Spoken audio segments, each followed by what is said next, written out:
my Zoom thing, but I think that maybe the AI recording note thing? taker didn't come. I'm not sure. Oh, okay. We'll see.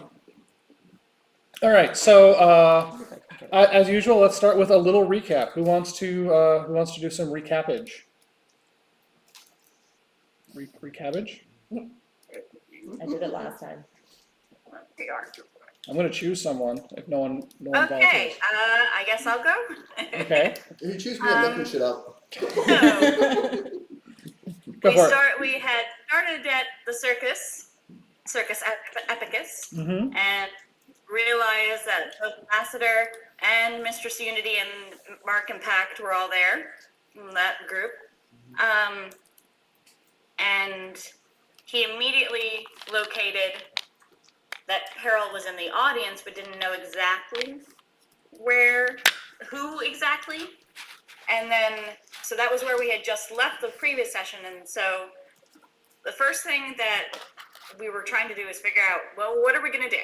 And Honor cast Vortex Warp on him, which he critically failed. And then he had to use a legendary resistance, and he did the I think not kind of style thing. But then he also then decided to fly over to us, which we hadn't realized he had wings before that. So we just found out that he had legendary resistances, legendary actions, and wings. And then he did breath weapon, Cone of Cold, which literally took down two of us in one go. And left Peril standing there in a horse's mask, like, hi! Surprise! So, but somehow, and then Morton, in the hubbub of all the people dying, managed to sneak up on him and steal the compass right out of his open hand. Amazing. Which was so good. MVP moment of the session. Yes. And then tried to sneak away, and Lassiter tried to bite him as he went. And pretty much then Lassiter started having things with, like, he can do performances with the crowd, and if he has them on his side, he had special abilities and special attacks. And one of which was summoning ice golems, which when they were nearby us, they halved our movement, but any damage that they took, they were gone. So, Kristen, I love this, but this may be too many details for a recap. I'm very impressed, though. I'm fine to know. But you can't tell I had caffeine at all. No. Recap is going to be the same length as but somehow we managed to get away and out with the compass and alive, which it was the best scenario we ever thought we would get from that. And we then met up with Astas and then decided we had to get out of the city. And so we rested, and the next morning we bought a couple supplies like healing potions and rations, and then took up Willow on transporting an item to Alanis City for her. And the previous night, Honor had also cast Arcanist's magic aura on the compass, so it couldn't be found magically, and it wouldn't be detected magically. And then we all rolled really, really well on, trying to lie our way out of getting out through the gates. So, like, Zamboni did a full-on critical 20 success and covered for everyone else who were only okay. And then, so we just walked right out of the city. And we've now walked out the Lemurian Gate, which is towards the hunting grounds and Slorthang. And we were talking about trying to curve our way around outside of Basilica to get to the direction we want to go into, while trying to maintain cover. And that's kind of where we left off. Yes. Great. Yes, absolutely. Fantastic. Good recap. Chris, our Honor gets inspiration at the start of the session. Yeah. All right. Yeah, so we left off pretty much right when you guys went out the Lemurian gates. I'm just going to say that based off of the rolls and the successes that you guys had, I'm not going to have you have to role play like walking around to the other side and heading eastwards, because I think you've done enough to show success there. And what I would like to do is I would like someone to roll a D100 for me. So 2 D10s to get a D100 effect. Anybody can do it, but just one person. I'll do it. Okay. Looks like I was Zakaria. picking up my dice. 90. 90. Okay. Yep. Yep. 90 and 0. Okay, so you guys head eastwards for a ways. Hold on, let me bring up something. And you guys are traveling for about, let's say 2 hours out of town, when along the road, this is, to kind of paint the picture here, this is a pretty well-traveled road. You actually do encounter a couple just random passerbyers that don't say much and just are going in the opposite direction as you. There's little like minor fencing along the side of the road to give it a little bit more appeal. It has no cobbles because it's not quite that fancy, but it is pretty well maintained otherwise. The event that occurs, however, is that there is a woman coming along that sees you guys and waves over at you, and she is leading a donkey that has a cart that is being pulled behind it, that is got a big like tarp, or not tarp, but like a big blanket over whatever's inside of it, and she goes, hey there. You look like some hungry fellows, I've just got a large catch, and I was wondering if any of you would like to buy some food. Well, I don't have any money left, so. Yeah, I think we would like to buy some food. Yeah. Oh, great. And this woman kind of jumps down from on top of her donkey, and you realize it wasn't quite as obvious when they were astride, but this is a halfling woman, and she's got a bow over her shoulders, and she's got a leather cap and leather clothing that it looks like is for going through thick brush, and she kind of like has to stand on tippy toe to move the blanket over, and you can see that underneath this are a lot of like fowl, a lot of birds. Some that are like pristine white, some that are like grayish. They look like, I don't know, pigeons or doves or something. And she's like, well, I've got a lot of this is very fresh meat. I just hunted it today. I'll sell you a silver for each one. And it's about 2 pounds of meat on each one of these things because they're pretty beefy. Well, pretty birdy. Anyways, how many would you like? How many would you like? 6? 6? I could do 6. Yeah, 6 is great. Yeah. Oh, well, fantastic. And she starts like grabbing a few out of the heads, grabs them by their little like stubby necks, right, and just kind of boop, boop, boop. And oh, here you go. I didn't really think about how I was gonna do this, but here's your 6 birds. And she goes over to Zamboni and hands you a basically armful of birds. I'm sure we got something to like wrap it up and Yeah, stick but it in a she bag doesn't. or something. Yeah. Yeah. Are these Yeah, cooked or I'll are do these that. flappy? Are they what? Cooked? They are freshly killed. They have not been plucked yet. They're just freshly hunted. Okay. They go well with a bit of seasoning, and then I would boil them, but it's whatever you like to do. They're tasty. They're super tasty. My name is Guinevere, by the way. Nice to meet you. Nice to meet you. Shake your hand. Oh, hi. Yes. Do they do handshakes in this world? I don't know. Yes. You must do. One of these birds are of such good quality. Where did you hunt such a wonderful group of fowl?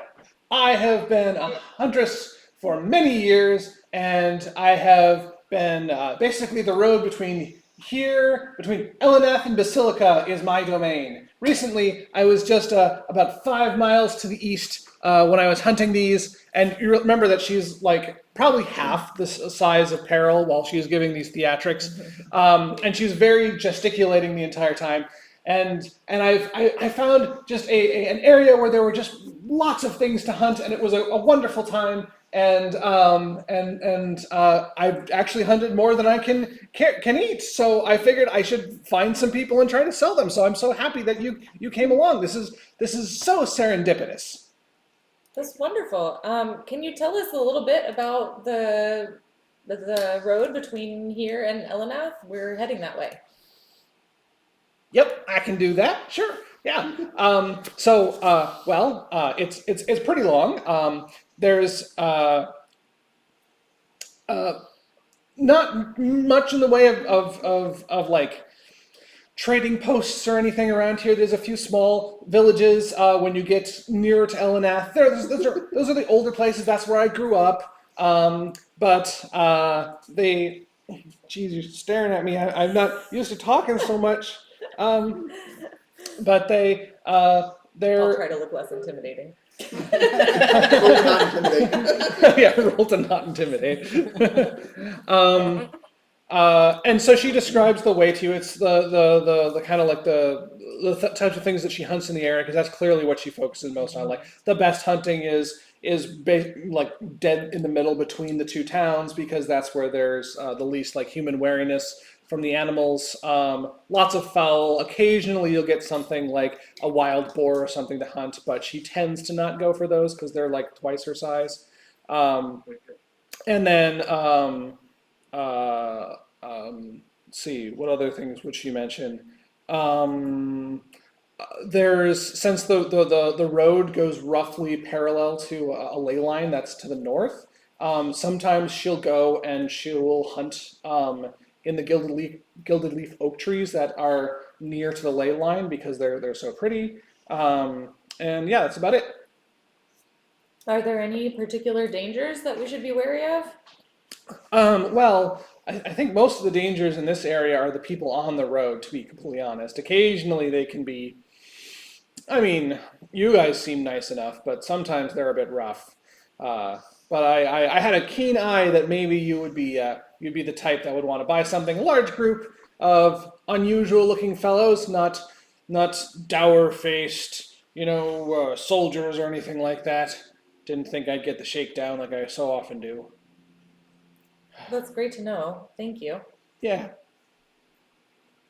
I'm just gonna, you said it was 1 silver per bird? Yes. I'm just gonna give her a gold to cover all of it. Oh, wow. I don't know if I've ever had a whole gold at a time before. Normally it's just a bunch of silver. See you better company than what you've already described on the road. Oh, that's so wonderful. She kind of like buffs it a little bit, and you can see she's trying to figure out if she could like wear it on her in some way. She ends up just kind of like demurely tucking it away. You probably don't want to wear it and advertise that you have a gold. Oh, that's wise. That's wise. I should keep it my secret. Yeah. Dun, dun, dun, dun. All right, so she tucks it away, and she's like, all right, Spud, and she hops back onto her donkey. Well, anything else I can do for you? Otherwise, I am going to bid you a good day. Have a lovely day. Okay, you too. Oh, yeah, I already said, oh, I hate when I do that. Yep. Should we have got horses before we left? How long is this trip? 2 weeks. How long would it be if we had horses? Less than that. Something to definitely think about in the city.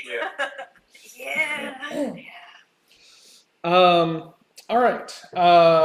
So she ambles away. Mark down somehow that you have these fowl, and please mark off the gold coin, Peril, if you'd be so kind. Yeah.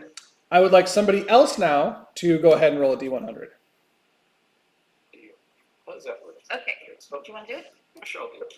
Use my correction Figure it out. device. Okay. You're gonna roll these. Yep. And try and roll one of these. Okay. Okay. What is this? He got a 60. 60. 60. Okay. Let's see Like here. a round numbers, it's so weird. Yeah. Well, 1 in 100. They randomized. So for a 60, all right. So you guys are traveling for another like good Do you 6 have a hours. list of 100 things there that might happen to us? Listen, I had a week, and I've got way too much free time on my hands. So happy. So you guys travel for another 5 hours and 55 minutes because after a good chunk of time, maybe you stop for food, maybe you don't. You hear a noise that slowly increases in pitch over time, and it starts off as just, and then it becomes,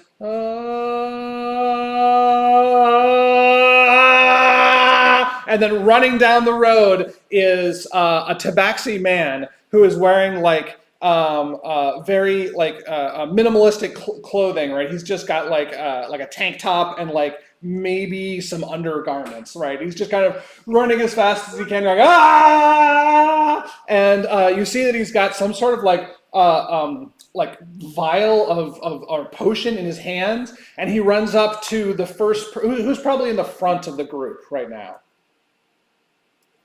Me.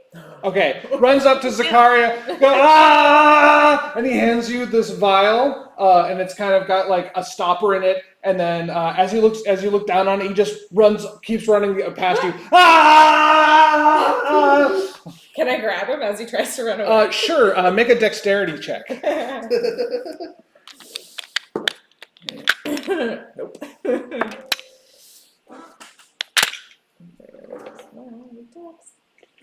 Yeah. Can I try to trick him? 5.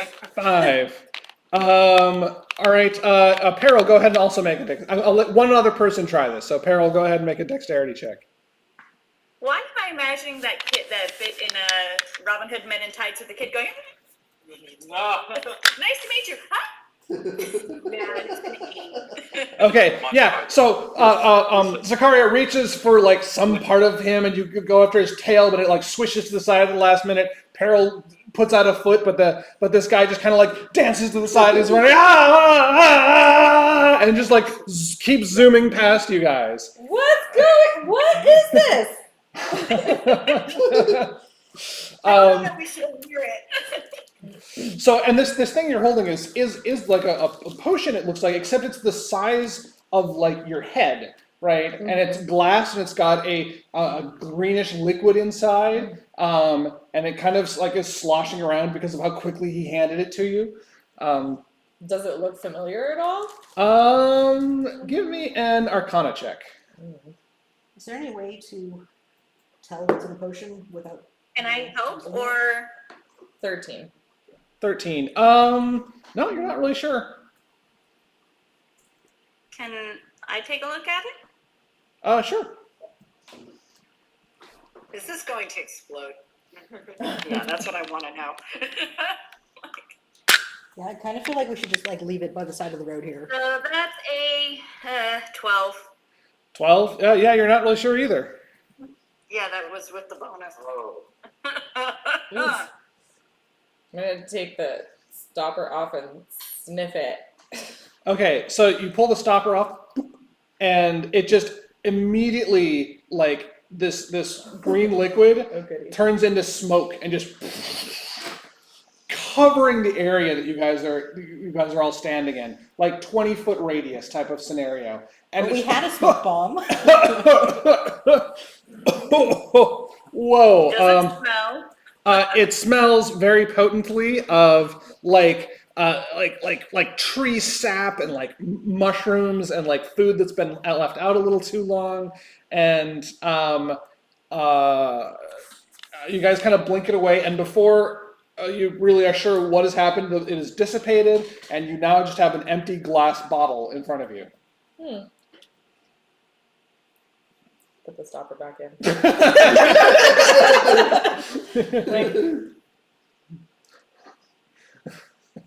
Put the bottle in my bag. Okay, you can mark down that you have a glass bottle. I mean, she has an alchemy kit, so Oh, an yes.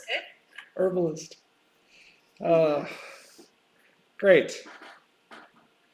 Well, that was interesting. It certainly was. Not what I expected. Maybe next time don't open the vial. I was trying to figure out what it was. Maybe I should have cast something like identify on it. I don't know.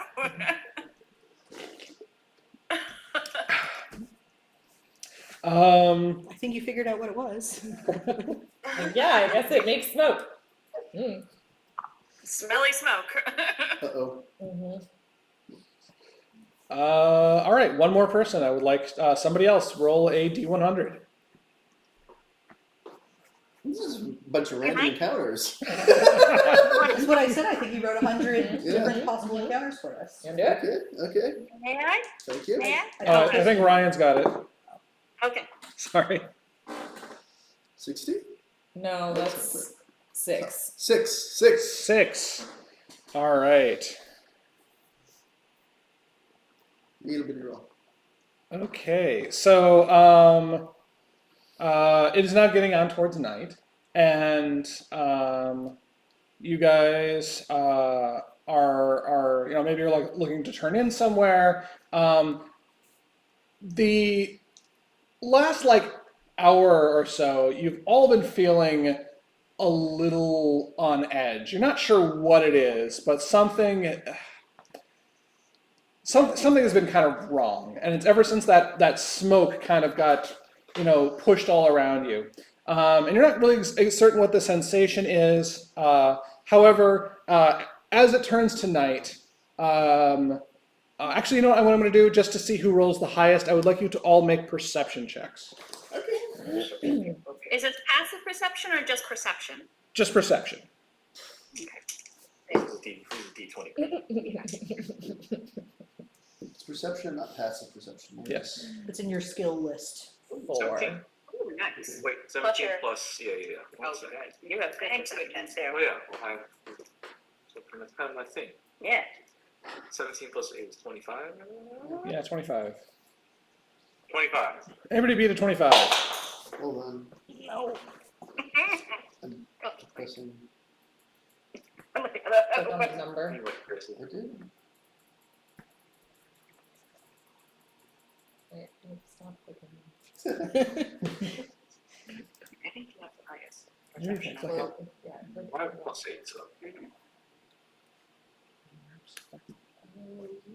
Huh. Why is it not on the page? Click on the word? No. Let me load the page. Yeah. I'm Do you have no sorry. script on? The what? No script on? I mean, you would know. I mean, you can also just It is a Roll thing I roll do. this and Okay. we'll add your 6. Thanks. That's a 6, so you got 12. Okay, it's 12. Okay. So the high roll then is going to be Zoom. So Zoom, as you are, you're feeling a little out of sorts because of this smoke that has. But you guys are, walking along, and you hear, "Help! Help me!" Coming from off the side of the road. Let's go help them. Well, Zoom, what's your reaction to that? You heard what? Do I hear something coming off the side of the road? Yeah, you hear a call for help. Help! Help! That actually does not sound like it's an ambush. Because I think you're the only one who heard it, so you could even just not even tell the rest of us, or tell us, or. No, I would relay it to the entire group first, just because I want everyone to know. I think Honor would be like, we should help them. You're somebody's calling for help? Where? Well, it could be. What direction? It could be a trap. Why don't we proceed cautiously Yeah. towards yeah. the I feel sound? like it's one of those classic ambush scenarios. Yeah. And once Zoom's kind of pointed this out to you, the rest of you are like, "Oh, that is what I was hearing." Like you hadn't realized what that sort of high-pitched noise was from off in the distance. But it's like, yeah, it's definitely someone going,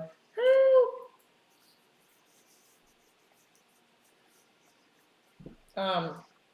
So I guess one of us should approach, and the others Yeah. should stay Do we back. see anything from that direction? Not really. Like this is just like there's a like kind of a green meadow, and there's a bit of a hill on the other side, and some like I don't know rocks on top of it or So something. is there like anything people could be hiding behind? I mean, I guess they could be hiding on the other side of this hill, or maybe on top of it. I mean, I don't see any place for people to really be hiding. There's just I can go explore with my familiar if you're worried about a trap or something. Oh, that's a good idea. When you send your Yeah, that's familiar to fair. see all what's right. going Go check on. it out. Okay. Guard my body, please. I'm gonna send the bird out. Okay, all right. So you send the bird out, and flappy, Flappy, flappy. and the bird has decent hearing as well.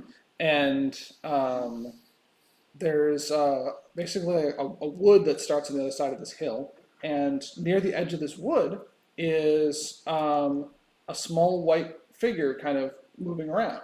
It's more grayish, I guess, than white. And you realize that you see there's some sort of red splotch on it, that it's a pigeon, and it is clearly calling for help. Oh. Oh no. Are you describing that to the rest of us? Yes, so Pigeon? I have.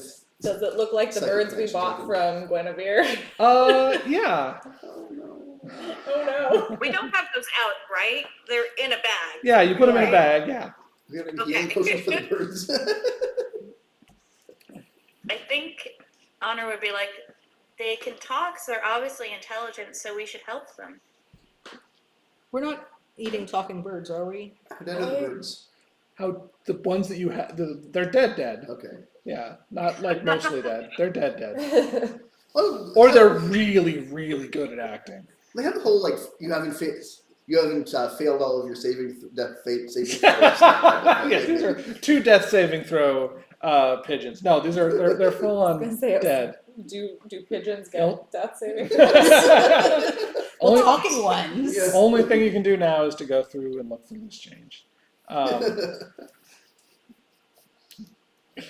Yeah, so you have a pigeon who is calling for help. I'm gonna go towards Jared, that. how far is the pigeon? What's that?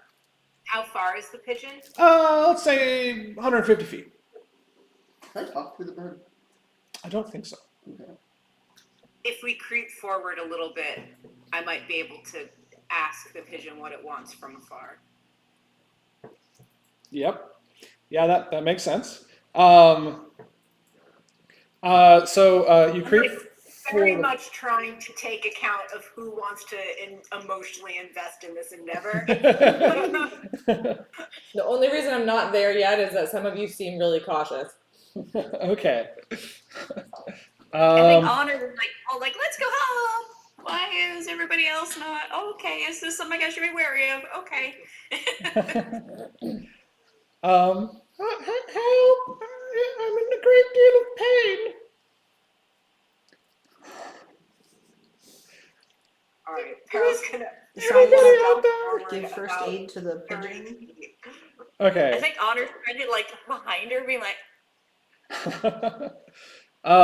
So like you hear a kind of a and the pigeon head kind of like sticks up and goes, "Oh, you're there. I could use some help. Please. Can I look and see if there seems to be any other creatures around the pigeon? Sure. Make a perception check. I'm so good at these. Ooh, actually, 19 minus 1, so 18. 18. Yeah. So in the area around the pigeon, I guess the one thing I'll say is that the red splotch on this pigeon is actually not blood. From a distance, it looks sort of like an armband, like it's something that was made and it is wearing on one of its wings. But it definitely looks injured, and you don't see any other like animals around. nothing out of the ordinary, like maybe the occasional squirrel. Okay, I'm gonna approach the bird. Okay. And say, can I examine your injury? Oh, yes, thank you so much. My name is Ramona. Hi, Ramona, I'm Zakaria. Please, I'll try not to hurt you, but can I just examine it? Yes, I was gravely injured in battle.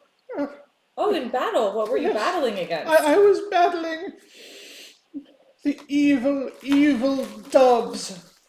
The evil doves. Yes. Oh, what makes them evil? What makes them evil? Well, they have a backwards ideology about the. Oh, my leg. Oh, ouch. Can I use my medicine to check out her Yeah, injuries? sure. Go ahead and give me a medicine check. Or would it be animal handling? Nah, that's just fine. 10. 10. I mean, looks like her little leg is injured. You're not sure exactly in what way. Okay. Yeah, well, it does seem like your leg is hurt. Yeah, I Can you can't tell do me what Bethel this way. happened?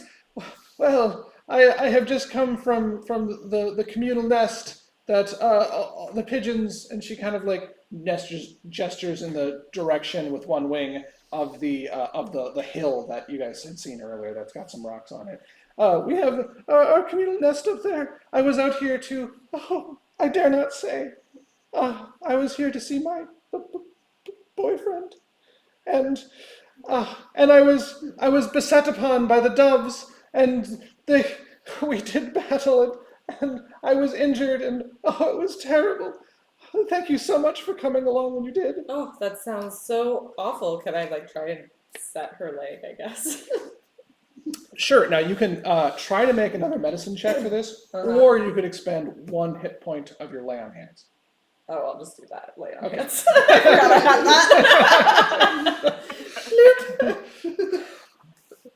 that. You reach down and like her leg just kind of like goes crink and like seems to fit back into like the correct position. And she kind of like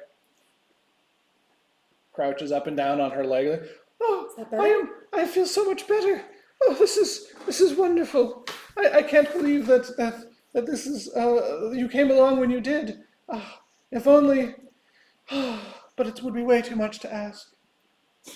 I'm please. Passive aggressive. Well, you see, the great evil of the doves. Us pigeons we're trying the best that we can in our communal nest. Aren't doves just white pigeons? Yeah. How dare you? I cannot believe you would even suggest a thing. Those terrible doves. They make everything worse. Oh God. Up at the communal nest, we have really have a hard time making ends meet now because of the awful doves and the things they do. We do battle with them almost every day, it seems. If there was some way that you could use your powerful healing magic to stop the fighting once and for all. Well, stopping fighting is very important to me. So please, like, what is it that the doves are doing? Where are they? Well, they live in some sort of house that they found, and I think there's no other people living there now, just them. It's a white structure, and they have a president that they practically worship, though they claim they voted him into position, and they well, they come and they terrorize us every day. You should talk to my mother. She would be able to give you Why did you have to sneak out to see your boyfriend? Oh, well, when I said that the doves were terrible, I admit there's one who is beautiful. Uh-huh. It's Romeo and Juliet. That's what I thought. Oh, I see. It is. Is he the son of the president? How did you know? My Jules is the most beautiful bird I have ever seen. Oh, I'm assuming your mother is the head of the pigeons, correct? the Queen Costanza, yes. She leads the commune nest that we all live in, and we are constantly doing battle against the dovemocracy from the White Was House. that a knock at the door? Yes, it is. Oh, that must be our food. Yay, food. Thanks, Ryan. Won't lock myself out this time. Oh, we should pay you money. Probably will actually, but. You guys involved in Bird, Romeo, and Juliet. Love this so much.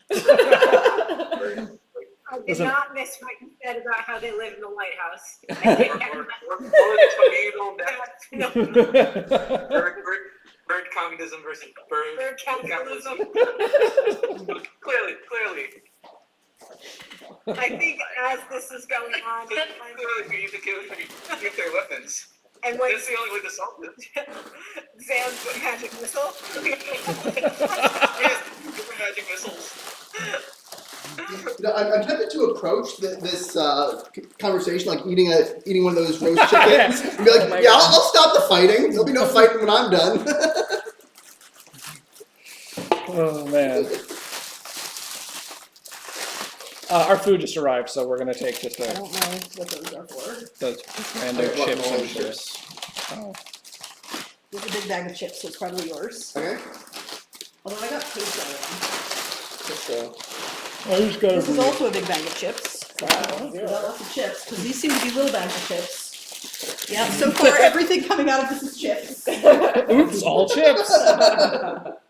Who got a bowl? I think you got a bowl, right? Probably. We've got one that says sour cream and one that says wheat tortilla. Sour Wheat cream is tortilla. me. Cream guacamole. Thank you. Oh, they do the thing with the paper on the inside so you can't just tear off the. Yeah, you gotta unwrap it once and then unwrap it again. So dumb. Are there forks in there? Yes. Thank you. Ramona, what's your And more boyfriend's name? Oh, his name is Jules. Okay.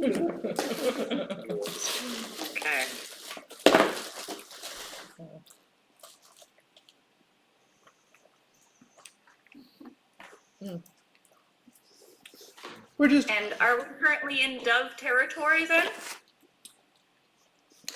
yes, we're closer to the Dove's White House than we are to our commune nest. So I don't feel completely safe here. Would you mind if we headed back to my home? Yes, lead the way. Take us to your home. Oh, if only I brought those sparrow-seeking daggers. She hops up onto her legs and starts walking. Oh my God. Does she like walk and then when you get just a step too close, flutter and then stop immediately and start walking again? Almost actually. She walks for about like 10 feet and then she's like, "Oh right, I can fly." And then she jumps up into the air and starts flying away from you. So she heads and leads you up to the top of this hill. And on the top of the hill is like there's these rocky formations, and then in the middle of it is this very large like bed of just like thistle and grasses and stuff that is making a gigantic nest. As we walk up, Peril is absolutely just going to share a look with Zamboni of just, I guess this is where we're at in our lives.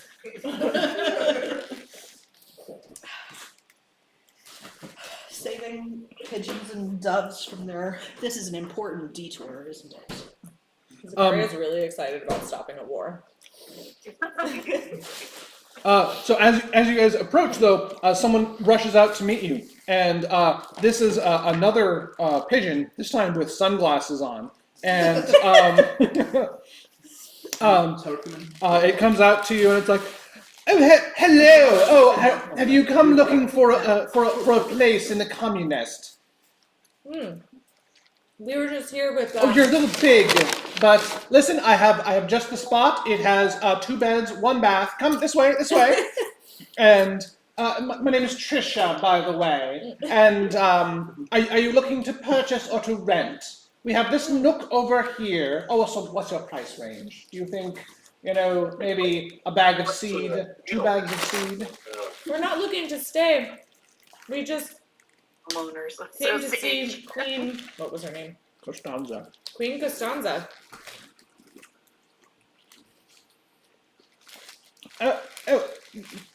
You don't want to... Well, I can't believe it. So you're just going to barge in here, not purchase something? All right, fine. Sorry. She bobs away. I wish I had some birdseed to just like give her some. Sorry, Trisha is the only, she's still coming to terms with the whole communist thing, and is trying to make some seed where she can. It's unfortunate, but I think deep down she understands the importance of giving up all of your possessions to a supreme dictator so that everyone can live in harmony. Who's the supreme dictator? The queen? The queen, of course. Your mother, right? My mother, yes. Yes. Got it. So is this commune situation new? Yes, it's been multiple generations. So about 3 years. Got it. Well, please, where can we find your mother? Oh, well, she is a pigeon of the people, and so of course she could not possibly sit any closer to any one of us than the others, because it would be unfair to everyone involved. So instead, she just has this very high throne on top of the rock in the middle, so that she can be equally close to all of us. And there is, you see now at the center of this, really not all that big nest when it comes right down to it, is a raised rock with a couple of pieces of wood that sort of look like they could make a perchy type throne type of thing if you were a pigeon. And on top of it is another pigeon. This one with a twisted piece of some sort of metal that is on top of her head that looks like it came off of a cart or something that was no doubt found and is being used as a crown. And this throne is really high for pigeons, but is it like It's eye level, easy. Greetings, Queen. I forgot her name again. Costanza. We are here with Ramona.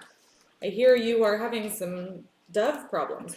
Oh, I see you have brought my foolish daughter back to me. Oh, Ramona, what are you thinking? Moving away from times like, from the commune nest at times like these? Were you off to see that rapscallion, that dove? You're always so lovey-dovey with him. Oh, I hate even saying the words, Ramona. Look what you've made me do. Yes, Mother, and I love him, and you'll never understand that. Of course I understand that. I birthed you and all of your brothers and sisters except for the ones that couldn't fly. You probably birthed them too. Well, I birthed them too, but then I pushed them out of the nest and they died. Did you have one named George?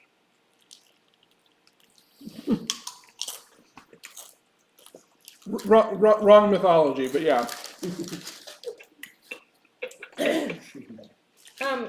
Please, can you tell me what is the beginning of this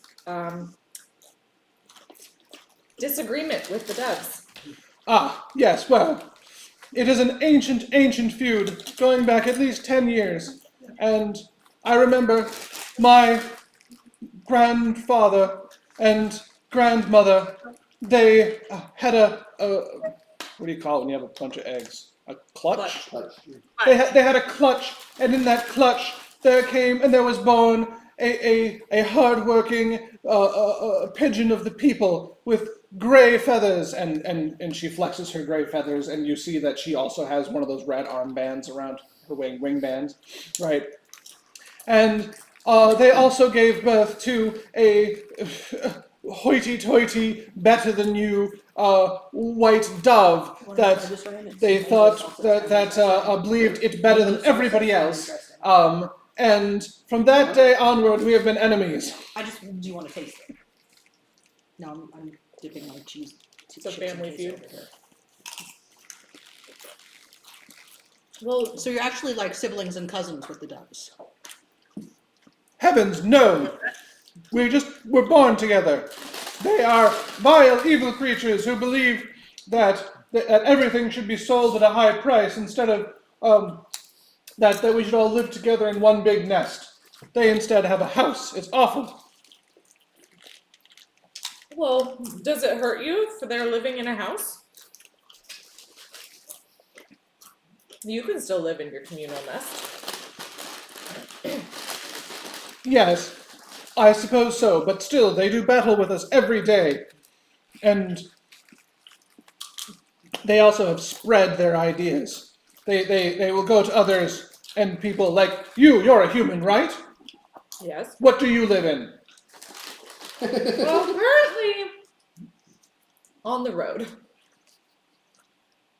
But, I used to live in a house. I knew it! I lived in a communal nest. Excellent. Shun the human, accept the elf. Alan Liquor. I would love to see what we can do to help stop the fighting. Oh, it's fighting you want to talk about. And at this point, a pigeon with an eye patch steps out from behind the throne. Why can you guys talk? Can pigeons normally talk to humans? What do you mean? Pigeons have always been able to talk. Sometimes humans don't listen very well. I see. But, so you want to talk about fighting? I know a thing or two about fighting. Please tell me. I've been in more battles than the greatest human general. I fought every day of my life. That's how I lost my eye! This one's got a Scottish accent. The rest of them, no. Migratory. I was thinking every day of a pigeon's life is probably still less than the amount of battles some people fight in. Because, people live so much longer. I mean, it's all relative. Like, if you fought every day of your life, you'd feel pretty accustomed to battle. Oh. Oh no. That's paper towels. There's some Dude, napkins. oh, I would love that. Thank you. Gotcha, thank you. I think I'm just making it worse. Mm. Well, that's okay. Luckily, my DM screen covers that. No one can see it. Sorry. So if you want to do battle with the evil doves, you've got to learn how to fight. Do you know how to fight, lass? Yeah, I'm pretty good. Oh, she definitely knows how to fight. Oh, all right then. Well, I wasn't sure because you seemed a little. Wait, but do you fight on the right side? I'm trying to stop the fighting here, because I think it would be better. You're either with us or you're against us. Wouldn't you rather no other pigeons had to lose an eye or their life? It was a glorious day when I lost me eye. He enjoys losing his eye. It was a habit. in a heartbeat. I'd lose the other if it meant fighting the good fight against the doves. Oh, God. I can tell. He'd like it if all the pigeons lost an eye. Of course, you'd like it better if all the doves lost an eye, wouldn't you? Oh yes, that's why I've got Sorry. this. And he holds up just like a twig. I call What's it your name? We didn't catch your Dove name, by the way. Sticker. Oh, you want to know my name, huh? Well, Is he holding it in his foot or in his wing? in his foot. My name's Bertrand, and we're just getting ready to go into battle once more. Did you say Bertrand? Yes, Bertrand. Sorry, I was chewing. I couldn't hear. Soldiers, And a bunch of pigeons kind of jump up and waddle over. And they all stand in a line, each of them holding a little twig in one leg. Today we will fight. And today we may lose an eye. But So like in between all of this too. but I want you to know that any feather plucked from the hindquarters of a dove is a feather well plucked. I probably should have written a speech beforehand. I was just going to wing it. And they all salute with red armbanded wings. Now, to the battlefield! And they kind of run around in a circle and kind of flap, and then they eventually sort of start flying in the direction that you guys have just come from. Oh dear. Maybe we can get there first and stop this battle from happening. I think it's a lost cause. Let's go.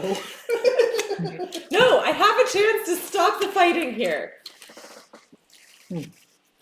So I'm gonna try and charge off toward whatever direction they're going. As you're She's going, almost as funny as the pigeons. as you're about to go, Did she head bob? one little pigeon chick reaches up a taloned claw and just kind of grabs onto the ankle of Morton. And it's like, please, sir, you have to stop the fighting. I don't want my mum to die.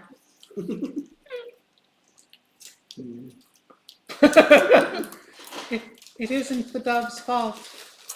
It's the monster from the woods. Oh, that doesn't sound good. That sounds like an important piece of information someone should have given us. The adults don't claim that it's not real, but I've seen it. The monster. It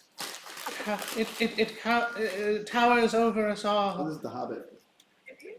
It is called Guinevere, and it is a horrible slayer of both doves and pigeons.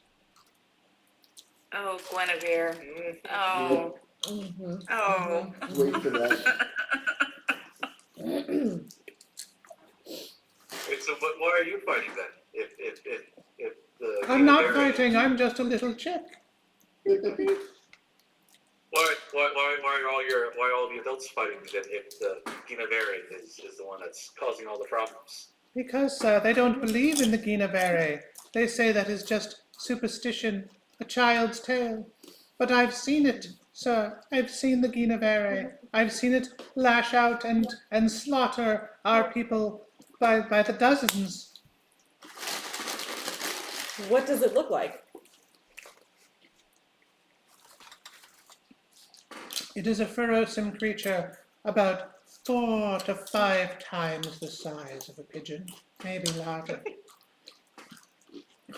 And it rides on the back of an even more fearsome beast that haws and heaves as it stomps on the ground. Wait, was Guinevere the name of the Yeah. woman who- Hunter. Okay. Yep, yep. You know what y'all problem is? You're tasty. I think they need to talk to them. I mean, you shouldn't go around killing talking animals. Other animals are fine, but talking animals. I bet you Guinevere doesn't know that they're talking pigeons that she's killing. Probably not. That was pretty good. Burrito. Well, maybe we can go talk to the doves and convince that if you all join forces, maybe you can defeat this Guinevere. Oh, I would love nothing more, madam, than to join forces with the doves. But the older pigeons, they're so stuck in their ways. I do not know if there's any possible outcome where they would change their minds. And I know I'm only a young chick. But Do all the young chicks know about the Guinevere? yes, all of them. We play and frolic while the adults do battle. So we gotta convince the adults to do battle where the Guinevere is, and they see her, and she kills them all, and then you guys can be in charge. Did you say kill them all? Well, or defeat her, whatever.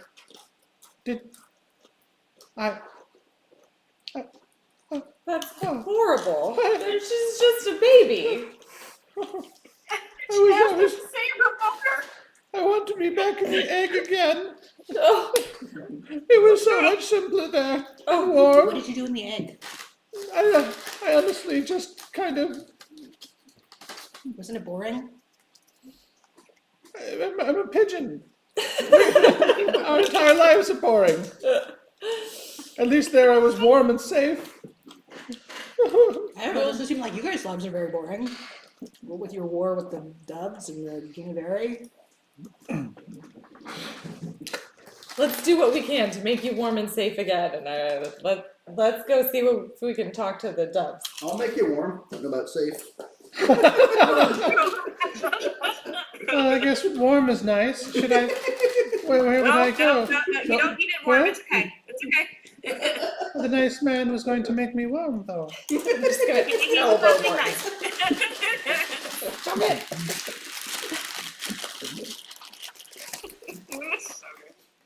All right then. Well, good luck, and I hope I get to see my mom again. We'll do our best. What is your mom's name? My As mom, unnecessary as this detour is, at least it's entertaining. my mother's name is Sophia. And what's your name? My.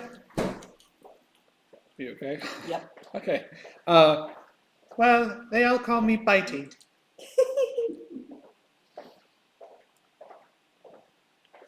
And with that, she like nips at Morton's ankle.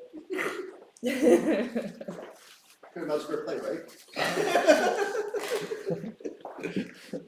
Damn it! Stop trying to eat the NPCs.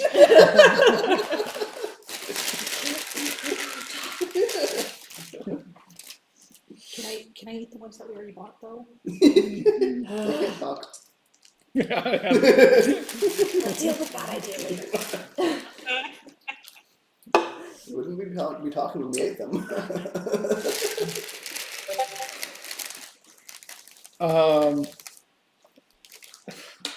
Did the pigeon army like Yeah, go? they have mobilized. at Okay, this I'm gonna go follow them. All right, lass. You may not be the same type as us, but I figure we could use you in our ranks. And there's make a hole, and like the pigeons kind of like shimmy to the side as they're marching forwards, and they make a space for you to march with them. Maybe try something with diplomacy before we immediately launch to war. We've been at war. There's no going back now. It's time to battle. Just hold a moment. I think with a little outside perspective, we can. I already gave my speech. We got 15 minutes until the temporary hit points wears off.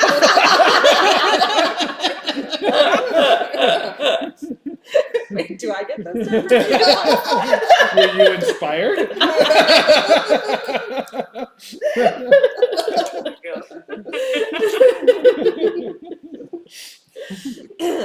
As we approach, can I see the dove? Yes, Army so the Dove Army, Mhm. right, and they have all just very glistening, beautiful feathers, and they're all completely white, and some of them are snacking on chocolate, and there is, I got that reference. Are there any fantail doves? are there, maybe, I don't know what those are, so, They're tails go up and they fan. I see. So there's one dove who's got a tiny thimble on their head, and it kind of like steps out in front of the rest, and it takes the thimble off and goes like this, and greetings from the doves.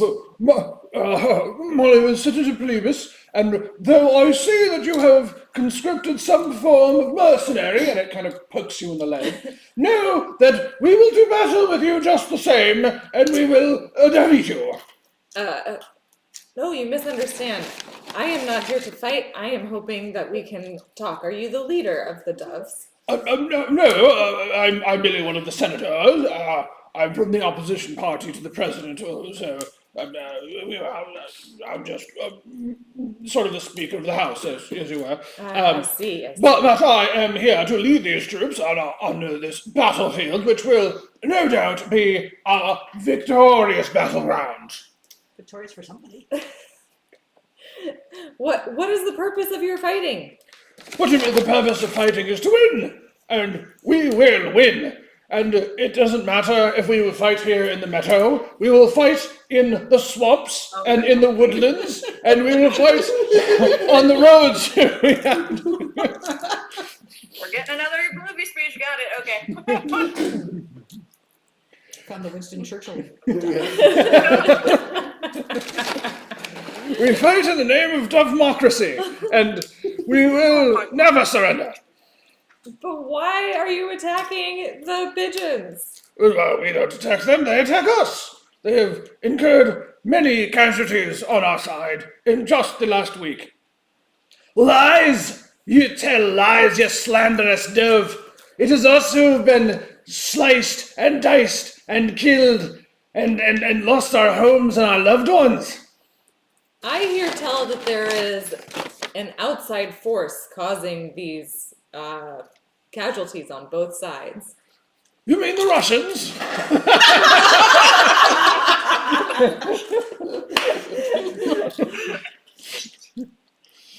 Yes, these. Like goddamn mallard ducks just marching right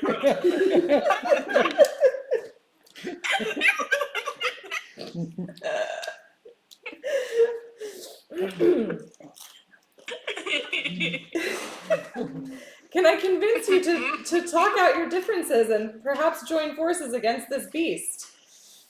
Talk out our differences? What do you mean, talk out our differences? I have known this scallywag for far too long. Look at this ugly face and his... and they like start staring down each other, and then their wings come up. Soldiers, prepare for battle! Compete with each other. And all of the pigeons also raise their wings in the same way, and their leg in one, with their stick in one hand. And then on the other side, the doves are doing the same thing. And then you hear a to battle, and they start to dance.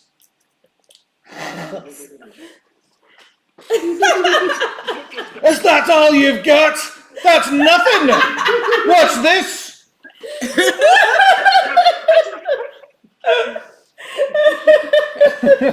Bertrand comes up to Zakaria and pokes him like, to formation, come on! At this point, I'm just gonna sit in between them and watch. Doesn't have anyone have any like freeze or something to, interfere? I mean, I guess they're not really like attacking each other though. So. That's true. I could put them all to sleep. I'm like, why don't you guys have a lovely dance?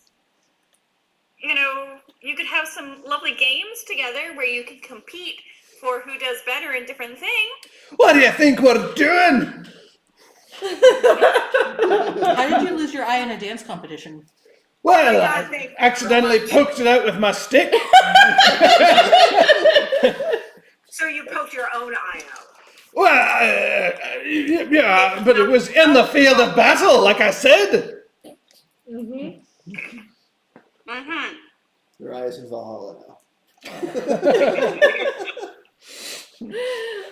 And one of the doves, more beautiful than the rest, you can see on one end is kind of like looking away while they're dancing, like I'm just too good for this. And then that's my Jules. Look at him. He's the best dancer of the group. Ramona has come up and is not in the front line where Zakaria is, but maybe over near to Zoom and Peril. Like, look at him. His feathers, they're so splendid.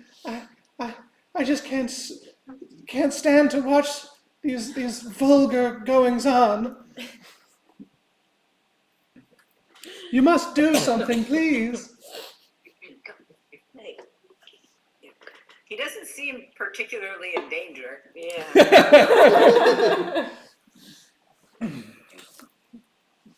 Yeah, at this point, I'm gonna be like, how did you hurt your leg again?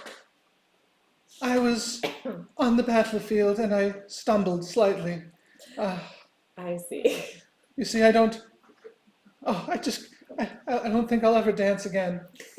My little feet have got no rhythm.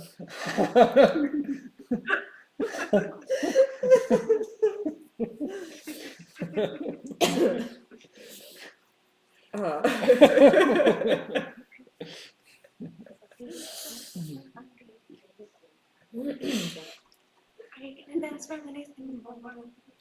Oh, there's a kitty. Kitty. Oh my god. Oh, is that the beast that the pigeons are so afraid of? No. But as they're doing their crazy dance moves, fighting one another,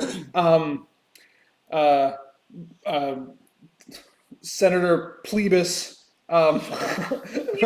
with the thimble and the top hat. I guess I didn't give you a name, but he takes his cap half off and he's got a little twig that he holds in his leg and he kind of starts doing. All right, what about this? You couldn't possibly match up with that. And then, thwick, an arrow penetrates the full length of his body, and all of the birds go.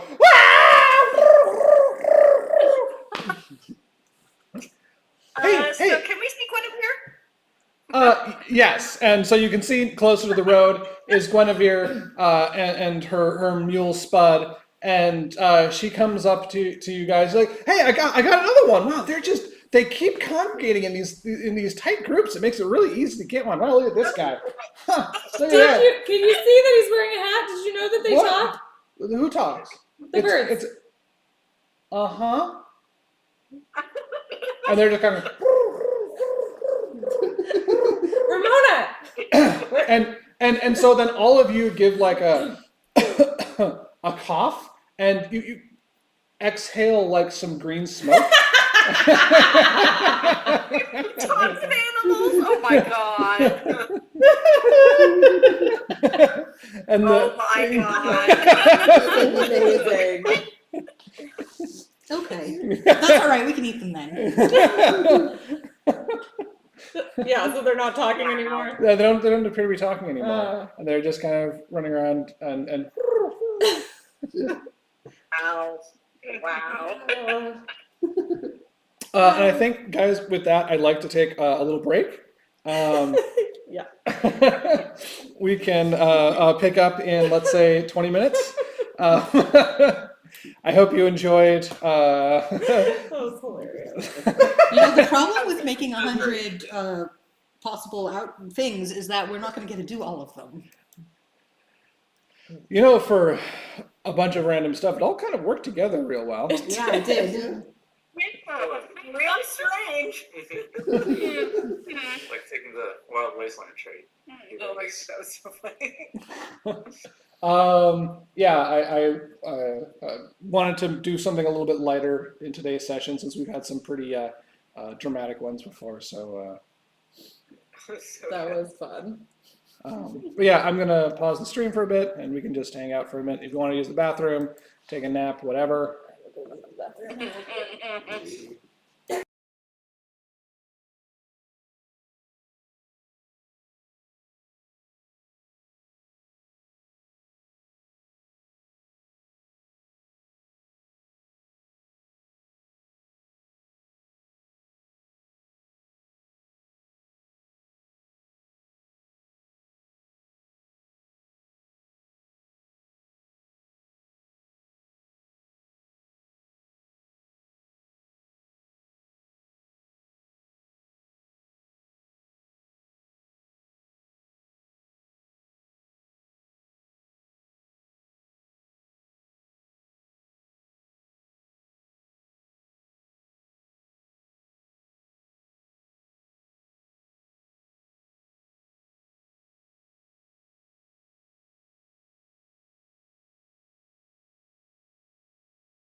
Sorry.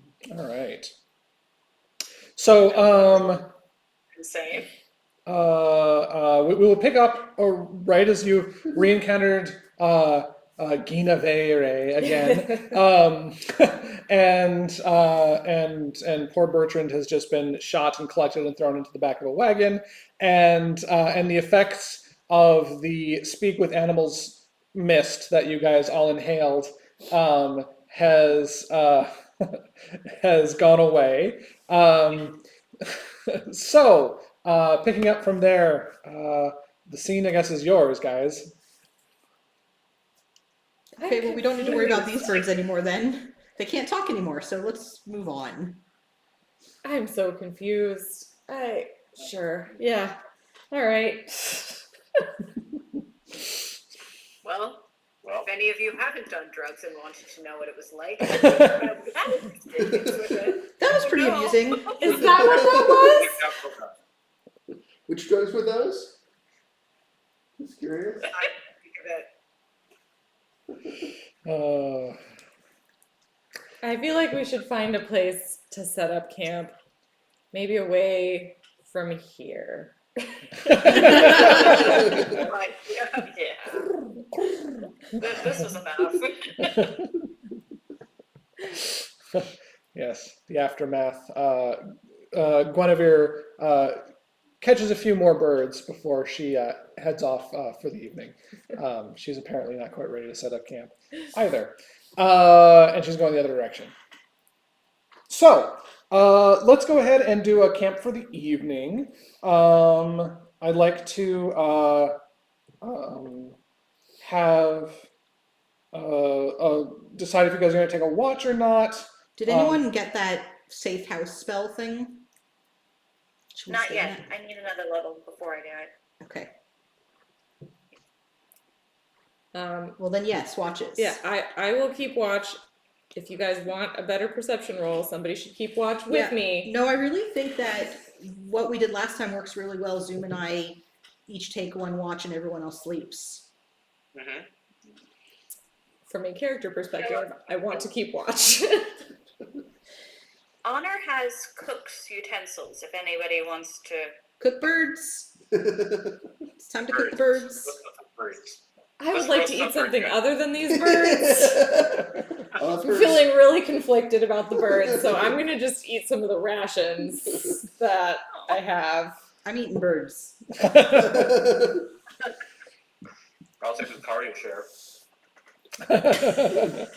Tastes like communist.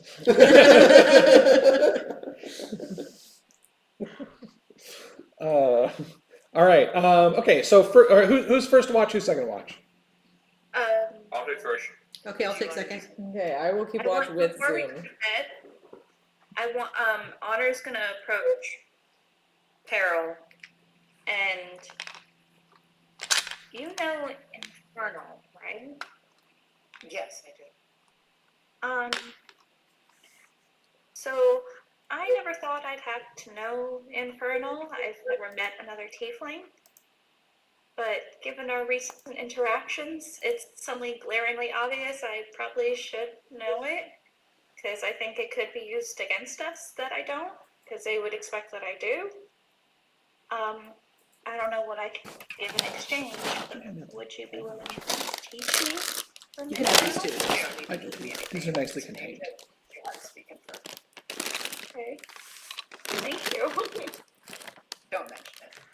It's like, Honor tries to be like, I know, like, this couple phrases, and it's so garbled and so, like, badly pronounced, and it's just like, you want your cat to go to war? Oh, no, I was trying to say thank you. Oh, dear. What about my mother? We've got a lot of work to do. Yeah. A lot of time. Hey, I learned 6 other ones. What did you say about my mother? It's like the worst Infernanglish. Yes, it is.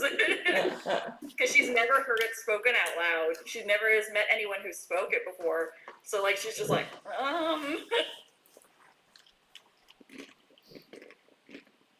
So, I don't know if we want to do, like, an hour of, like, Yeah, I guess like as maybe as we're like setting up and like finishing up, Yeah, you could just write out some of like the like basic words and go into them with honor. You know, it's actually kind of interesting how in D&D you're either completely fluent in a language or you know none of it. There is no in between. Yeah. We were actually talking about that before. How it's weird in D&D, you learn all your languages at level 1, and then you never get to learn another one normally, which is very bizarre. And the language choices you get are pretty much whatever. You know, Yeah. it's like, You can learn anything. yeah, I lived in a little halfling village, and so I know Common, and I know Halfling, and I know Infernal. You know, wait, I'm sorry, what? Where did you pick that up from? Oh, you know, I'm a scholar. Yeah, but where, how? Who taught that to you? Yeah. I took a double into a horse. Yeah. When Gandalf comes by for the fireworks session, he's like, All right, now here's the basics. That means my soul is worth 10,000.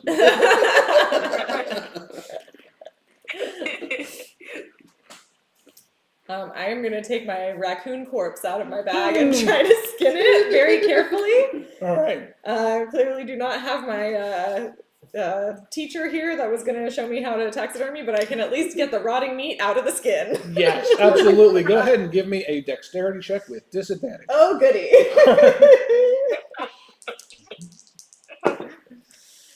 Disadvantage. Disadvantage. Dexterity, I think I have 0. Correct. So 11. 11. That's actually fairly decent. So, all things considered, it could have gone way worse. Right? So you're just kind of like applying. I've used my sword on things before. I'll just use a dagger on this, raccoon corpse. I feel like I've like watched the tanner in the village. Yeah, like, probably. Yeah. At least going like that's probably next on my list of like things to learn. So you make an okay job of it, but it's not like it's in multiple pieces. It's not like a single like skin or anything. And of course, yeah, like some of here and some of there, and you can't help it as you're cutting away. Think about that bird that you talked to earlier today, and how it had a much more rich life than you thought maybe it could have. Yeah. Slice, slice, slice, slice, Scary slice. character.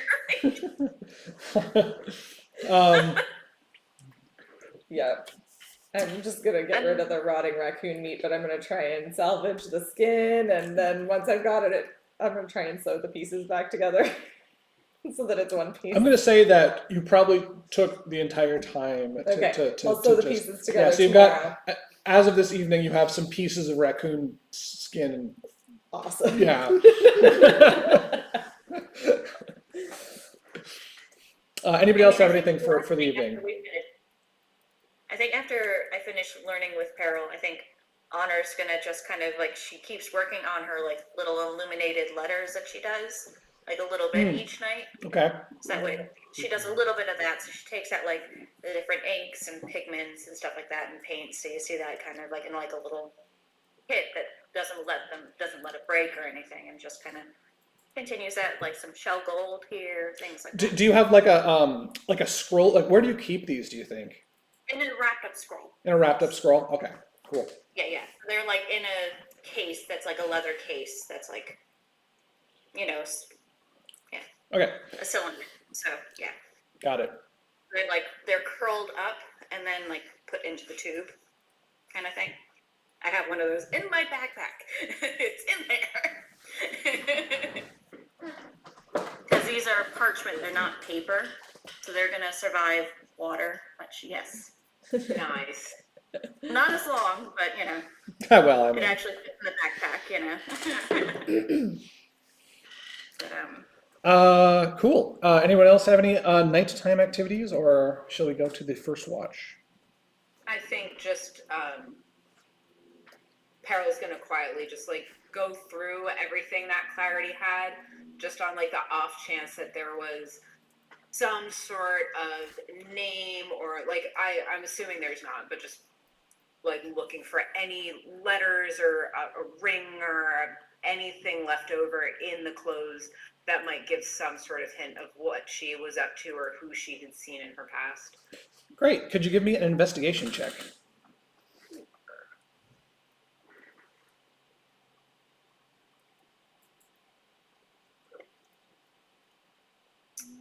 on a 13. You don't find anything inside of the clothes, sadly. And if there's any like ring or anything that belonged to her, I'll just put that on.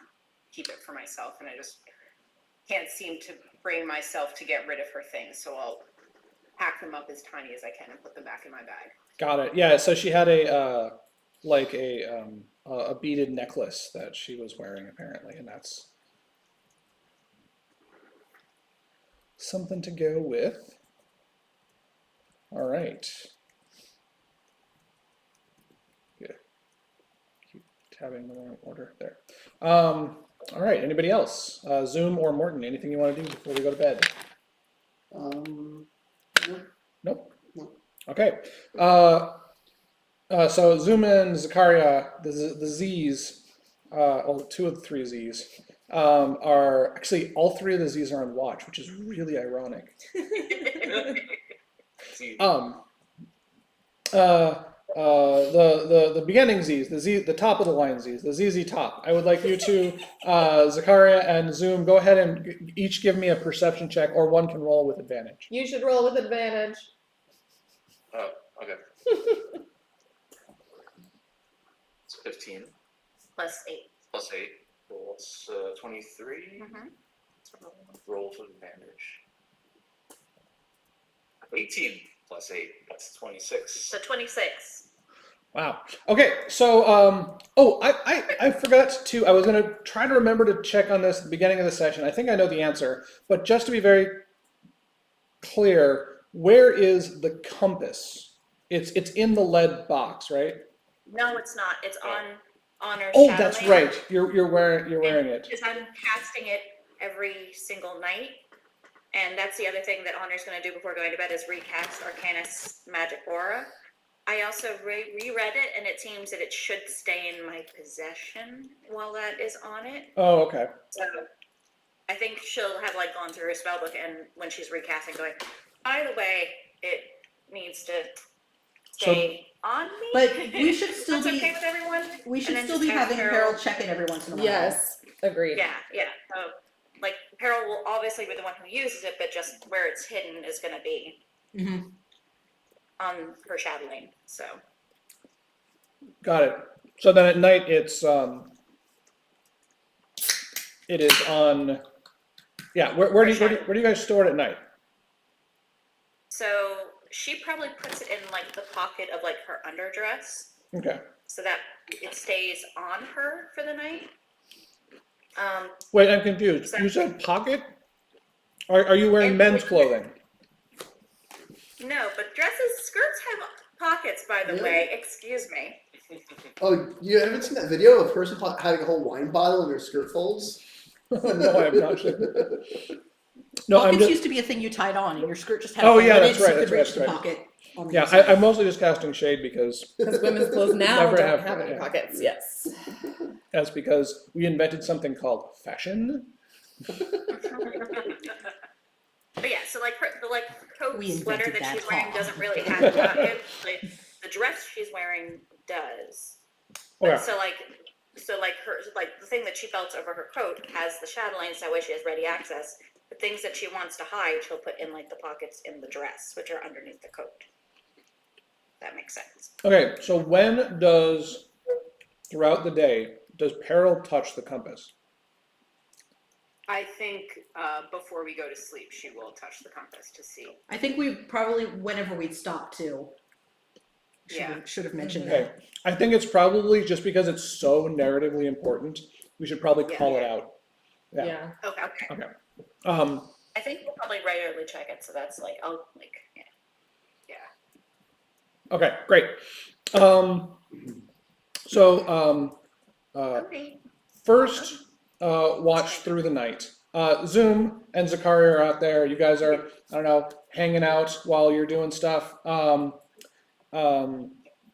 There is nothing of any particular note that happens during the first half of the night. So you guys are good. Great. Now, Zamboni, you are taking watch alone. So go ahead and give me your perception check. Can Peril actually assist Zamboni? I think especially since they're on the road, she's not fully comfortable Okay, with just the person being on watch. go ahead. Okay, so I got 14 and 17. Okay. 17.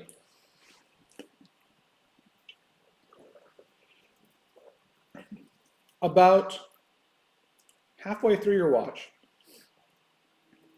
Peril has the compass out, and you see the arrow shift and point eastwards.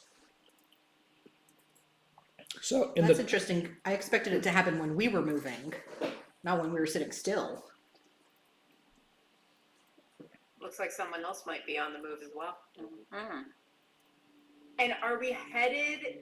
What direction are we heading again? eastward, We're heading east. yeah. That sudden shift sounds like a portal. Well, there's Unless one person just suddenly got closer to us than the other. Yeah. yeah. Oh. I mean, it could, like, if they're walking, at one point Can they. I, It will be suddenly the Yeah. other person closer. Exactly. Jeremy, how bright is it? Um, Does it seem it is equally bright as Lassiter? no. It is much. It is well. When it shifts, it stays the same brightness. Okay, so that's what you get with a changing to a different person. It would change in brightness Right. suddenly if there was teleportation. See, this is why I have to be clever around you guys, because you guys think of that shit, and I got to make sure I think of that shit. I mean, Yeah, I mean that matches It's somebody not walking and then like suddenly element. getting just getting 1 centimeter closer. yeah. The Although brightness it's is the same. possible you could teleport to exactly the same distance away somewhere else. That's much less likely. Yeah, Yeah. that's what's likely. Not, Yeah. so it's not the portal. I wonder what it's like to have just a really dumb D&D group. 'Cause, like, I have never had that. All of my friends are smart. I think like, it would be- literally all of them. Yeah. Why would you have dumb friends? I just, I think you have dumb friends if you're also dumb. I don't know. oh, Then you don't ooh, notice. ouch. Yeah, That's right. as long as you're on the same level, it's okay. Yeah. Yeah. It's not that you need friends to be smart. It's just that you need them to not be dumber than you. Or actually, maybe My very thought useful. is that because it's same distance from where we are to Basilica, we are much closer to Basilica and we are very far from Alanath. And we know that there's no other cities in between here and Alanath, which if it means it's equidistant from where we are to Basilica, it means it's not coming from a city. So that probably means that it's not a portal. So it's probably not Lassiter. Yeah, it's probably somebody moved and became the closest Yeah. to us. Or actually, it's not necessarily that person's going towards us. It could also be that Lassiter went further away. That's true. Yeah, it could also be someone who was on their way to the city, because I know I feel drawn to the egg. And if they realize that they're in danger and the portals are all closed, they possibly also tried to escape, and maybe they're hiding out somewhere nearby. Well, I definitely think we should head towards them. I agree too. Did anything else happen? Can we press long rest? Go ahead and press long rest. It is now the next day. Yeah. Yay! Day 2.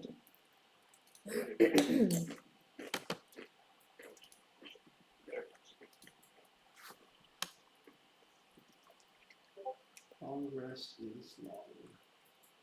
Can I ask you a question about my fancy shield that I got last time? Sure, yeah. It was like a little ball of stuff and then Yes. it turns into a shield. Yes. Is it what's the like action economy of it turning into a shield? Can I do it like It's basically a free action. okay, so can I like have it be a little ball of stuff, use my sword two-handed, and then have it be a shield?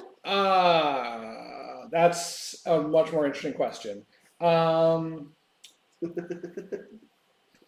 If you want to be very vocal on the battlefield, yes. Okay. Cool. Did you write down the activation phrase? I didn't, but it was I It's in give the you your document. long rest or I give you your final rest, I think. It's in the document. It's in the Yes. document? Amazing. Yeah. Were you a I give you stenographer your in a final previous rest. life? Was I right? Was I I right? Your final rest. Oh, I was right, I remembered it. I think that's some of it. But yes, I wrote it in the document under magical personal items. Thank you. Magical inventory. Yep. I am trying to keep track of these things.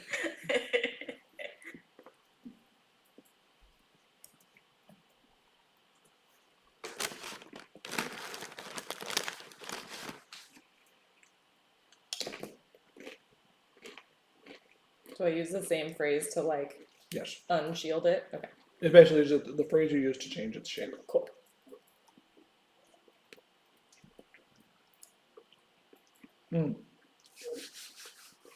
All right, so day 2 on the road. Do-do-do-do-do. We're gonna have that song stuck in our heads, aren't we? Yeah, it's hard not to. Is there a better like travel song? Because I don't think there is. What the heck did you just Oh, post? just be the wizard. Wonderful Red wizard Hot of Chili Oz. That's really Peppers, my hair. Road Trippin'. Oh, you posted the latte art of the cats. I did that before we Must've been came a little back while ago, from- yeah. Oh, whoops! Now everyone is seeing that on the stream. Yes. Those are amazing. But all right, so day 2, and once again, I would like somebody different to please roll a D100. So Kristen, I know you've been wanting to for a while. I haven't spun one in a very long time, so I'm like, yeah. Okay.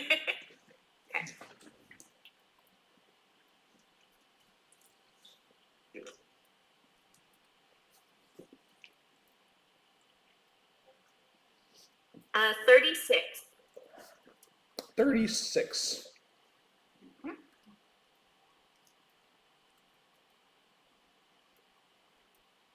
We've gotten a 6 somewhere in 3 out of our 4 D100 rolls.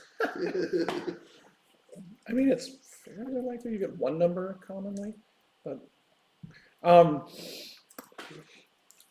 right. So you're making your way east, and when you check the compass in the morning, it's noticeably bright. So they're coming towards us. Continuing in that direction, the sound of metal on dirt can be heard in the distance. And it takes you a moment, and this is probably, I'm probably talking to Zoom here because he's got the best perception, but it is the sound of marching feet. Many, many feet. Ka-chunk, ka-chunk, ka-chunk, ka-chunk, ka-chunk. And in the distance, you can see it comes over the horizon as you're walking this direction, a large banner. And this banner is of crossed swords with a spear coming up through the middle of them. It is the banner of Elenath, the mercenary capital of Acopia.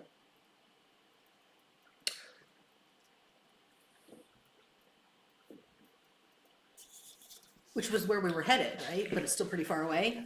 Yes, it should still be like a week and a half away. And there's like an army coming? That's what it sounds like. You know, we should have had the bird out scouting for us the whole time. Maybe the bird can scout now? Yeah. Can you send your bird to? Can your bird just be constantly scouting ahead of us from now on? If that's true, he has to basically walk blind the entire time. Oh, well, that doesn't sound good. We'll have the bird scout now. Morton, that's you. I'm talking to Okay, you. bird. I'm scouting. Thinking of the birds. Were you Above sucked in by arrow the range. latte art? Because I know I was. I can't remember. Does your bird have a name? A name. I have not yet named. I can have a contest to name a bird. Contest. That's not where I thought you were going to go. So your one-eyed raven goes flying off into the distance in the direction of the marching feet. Ka-chomp, ka-chomp, ka-chomp, ka-chomp. Muggin. Harold After one of disguised as self. Odin's ravens. Okay. What's that? Muggin. Isn't it Hugin and Moonin? Moon. Yeah, that's it. Yeah. Okay, Moon. Yeah. Moonery. Muggin is like the chimera of the two.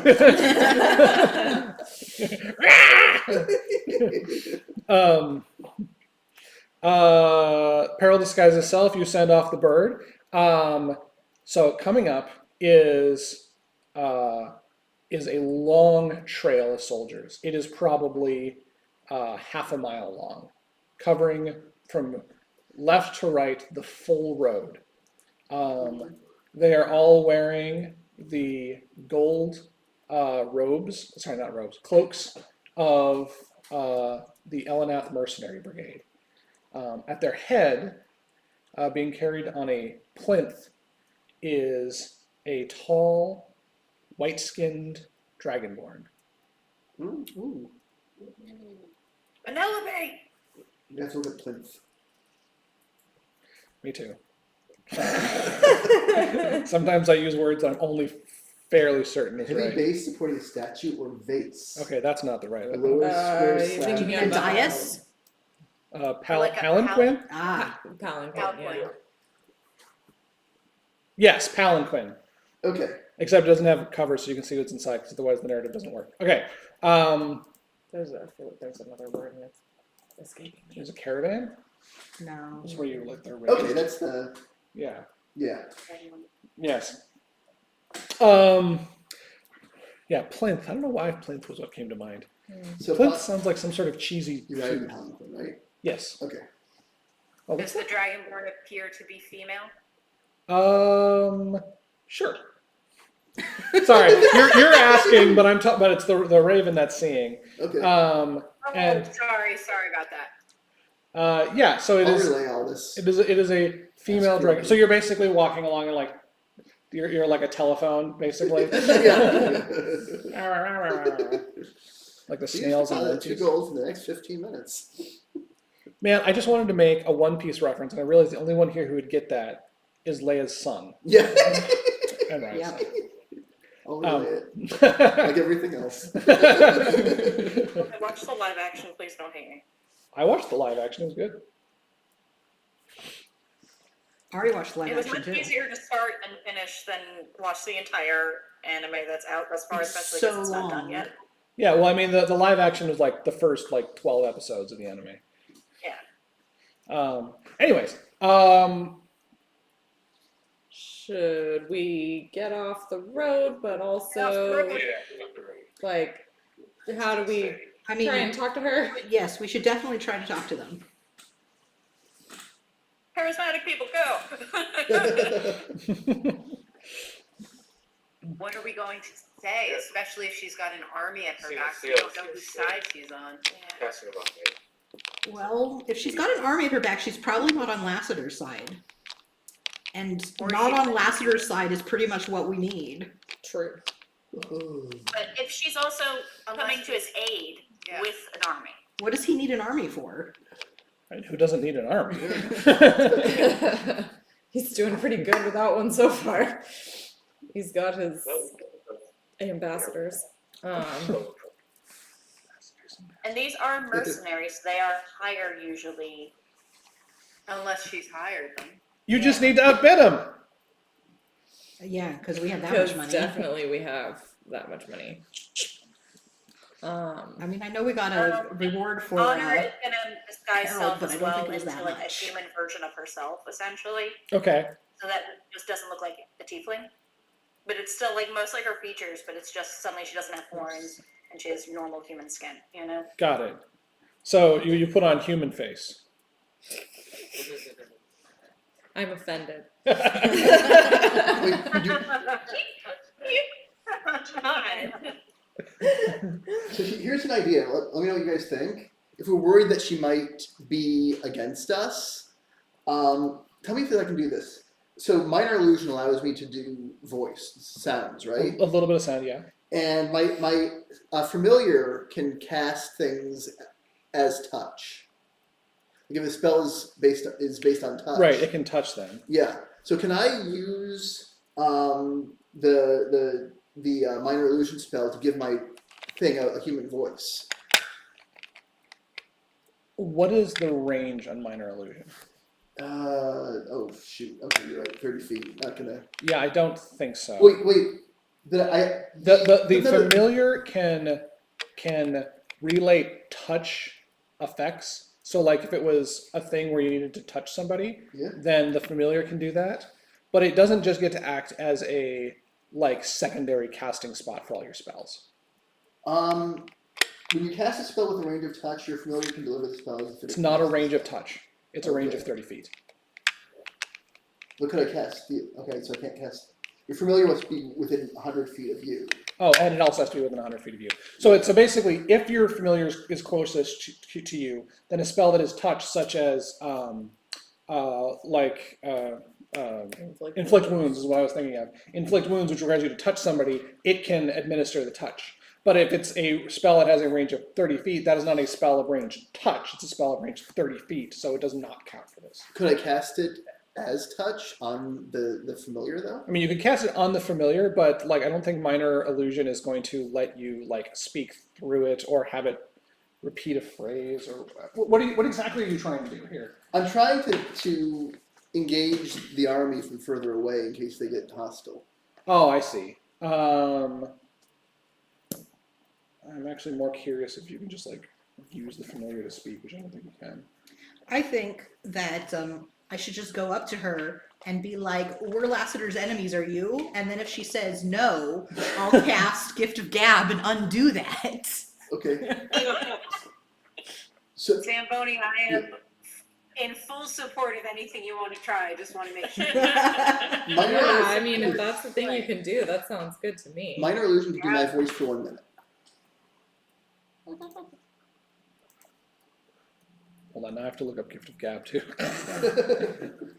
Well, the problem is that I can only I reshape the memory of everyone within 5 feet of me, so I That- have to be able to speak Yeah. at a volume that only people within 5 feet of me can hear, which is going to require getting pretty close. So. Yeah, you'd have to be within 5 feet of her, Yeah. just in general.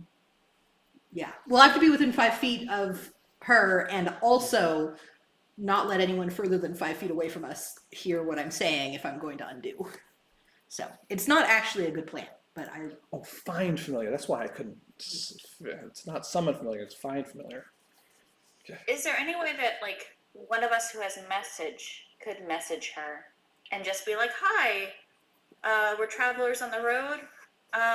Where are you coming from? Where are you going to?" You know, just like trying to seem like friendly on the road kind of thing. I just worry it's suspicious Yeah. that we wouldn't just tell her. yeah. Mm-hmm. Is there any vanguard for this army that we can talk to? Is You there- mean like people up front? Yeah, So- people up front ahead of the army to check for. Not that far in front.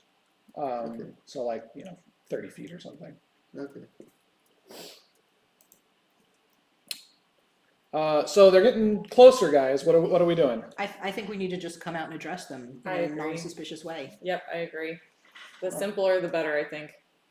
I mean, we could say what news from Alanath. Yeah, That's what fine. went that way. Uh-huh. Just saying we're on our way there, you know. What news? Yeah. What news from Helena? What's going on? Are you going towards the Zamboni Basilica? up We front. can I meet mean, from there. I'm going to come out in front and be like, I'll back you "Hello. up. Hello." I mean, you come across an army, you're going to ask them what's going on. That's not suspicious. Yeah, I guess it's one of those things that I can't really internalize it.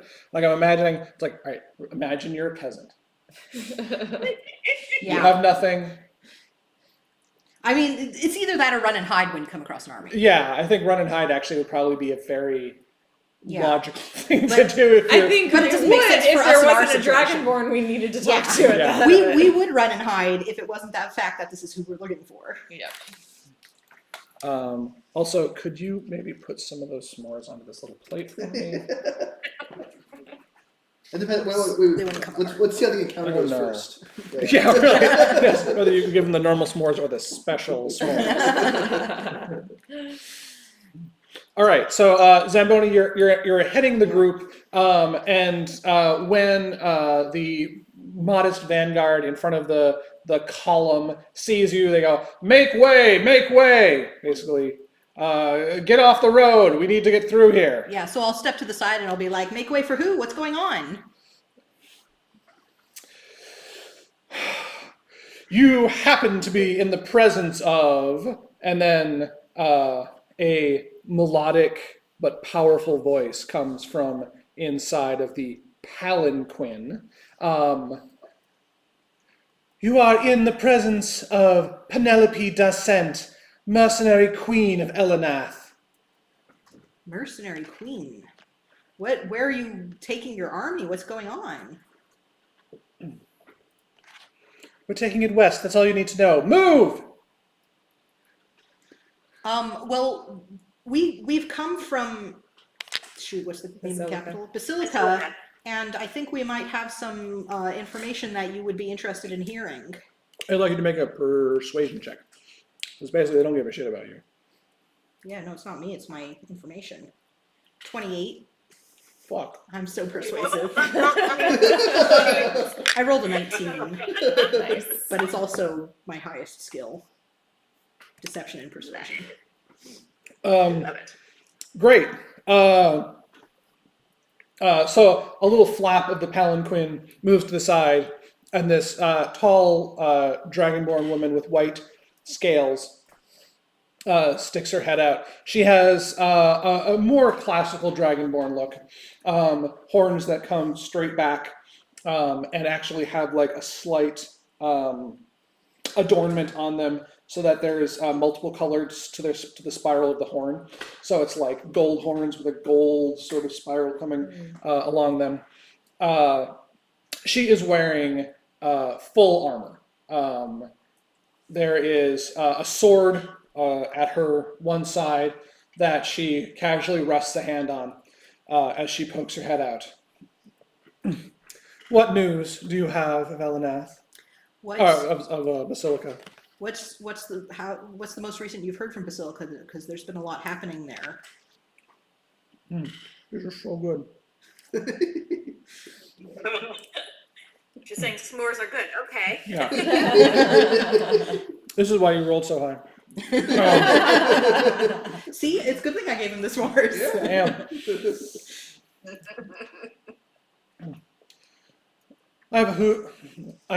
It's not a question of what I've heard, it's what I know. And what I know is that some fool has closed the teleportation gates. My troops cannot get in or out using magical means, and I've come to convince them to change their ways. What fool Aha. would they be? Well, I think that we have some very important information to you. Could I speak with you in private? No.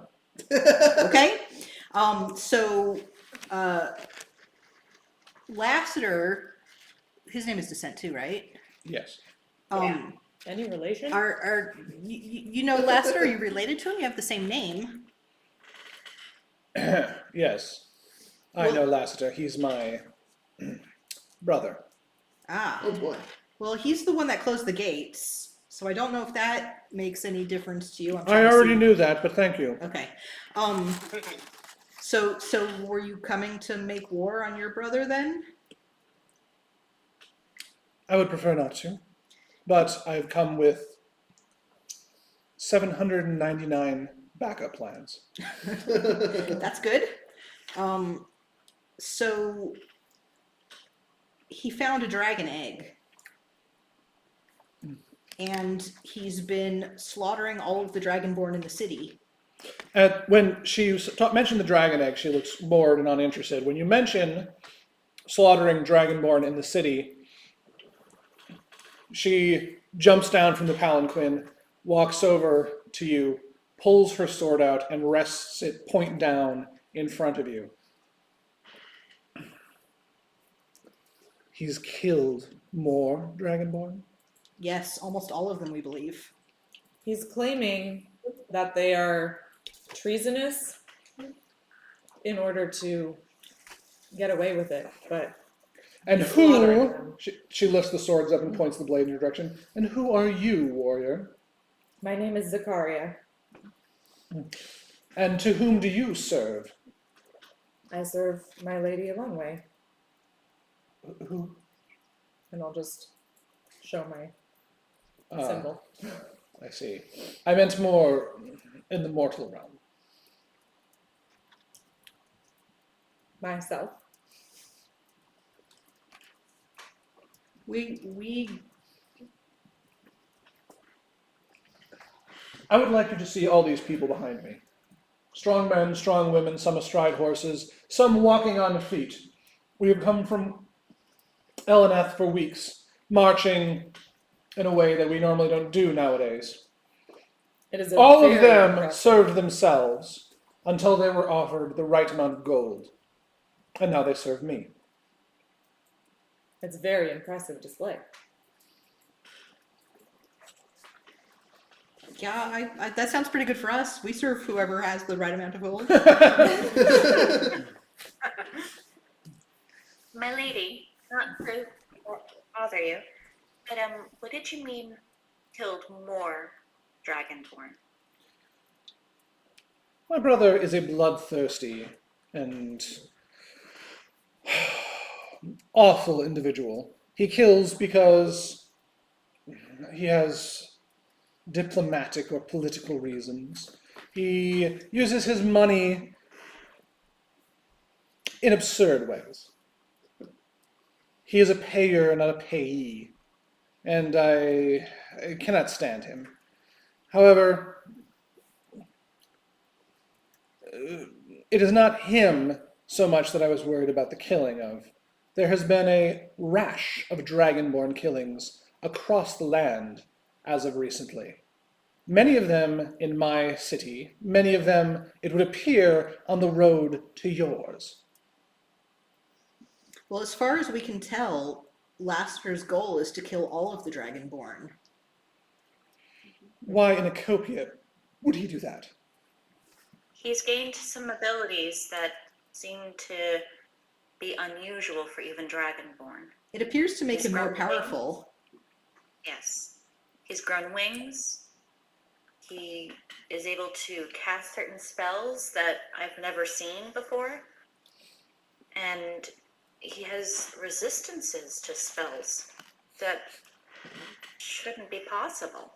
Lady, He's got your at least two brother- legendary resistances now. That's like crazy shit. Sorry, go on. Lady, your brother has surely greatly changed since you've last seen him. In addition to just his physical form and power, he also has defenses within the city that makes me concerned for your well-being, even with your army. There's an airship that hovers over the city, an arcane airship. I And see. he's made contracts with infernal beings. Oh, haven't we all? Now, you're very interesting. And she has like green eyes, green on white. But when she looks down at Honor, her eyes briefly flash golden, almost almost like she put on a pair of spectacles and then pull them off again. She reaches down and taps Honor on the head and says, "Darling, why hide those wonderful horns of yours?" And you feel the disguise self spell dispelled from you.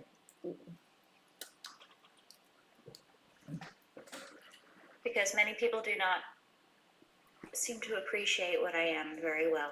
And given your army in front of us, I wasn't sure if you would be one of those.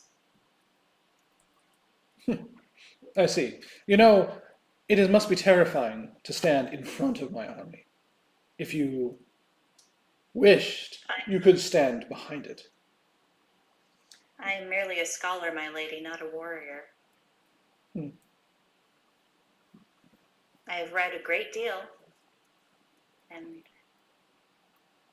can cast a few spells, but I am sure you have far more powerful than I in your army.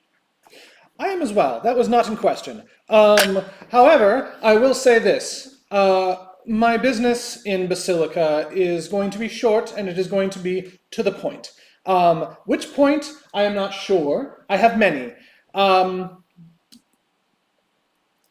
If you are We- interested in stopping Lassiter from killing other Dragonborn, we would be happy to join your cause. I am less interested in that. I merely find it It is a matter of interest to me, but I am not paid nor paying to care that much about it. You're not concerned when he decides that you're next on the list? He may decide I'm next on the list, but I will not be next on the list. If my brother will come for me, it is his own head he will find severed. My Well, I'm lady, glad to hear that. we were actually on the way to Alanas, as we have some business there. I will reveal to you that we may have upset your brother, and he might be looking for us. But we are on our way to Alanas, and I am sure you will convince him, you seem to be a very persuasive person, to open portals. If we are there when you return, I'm sure we would love to speak to you again, if that would be all right with you. I will give no promises to the future. I don't normally make court in the open like this. However, and her eyes glance over in the direction of Peril, I figured you might have something of interest to say. Well, I believe we've said what we came for. I bid you only that you watch your back. Don't be too arrogant. Even though you have many resources, it only takes one misstep for something horrible to happen to you at his hand. And his goal seems to end all Dragonborn. There are all too few of us left. All too few. Yes, I can understand that. I have not survived as long as I have by being too brash. However, I have dealt with my brother many a time in the past. I think I'll be able to handle him further. The question more, and I have not gotten good answers to this from others I have questioned on the road.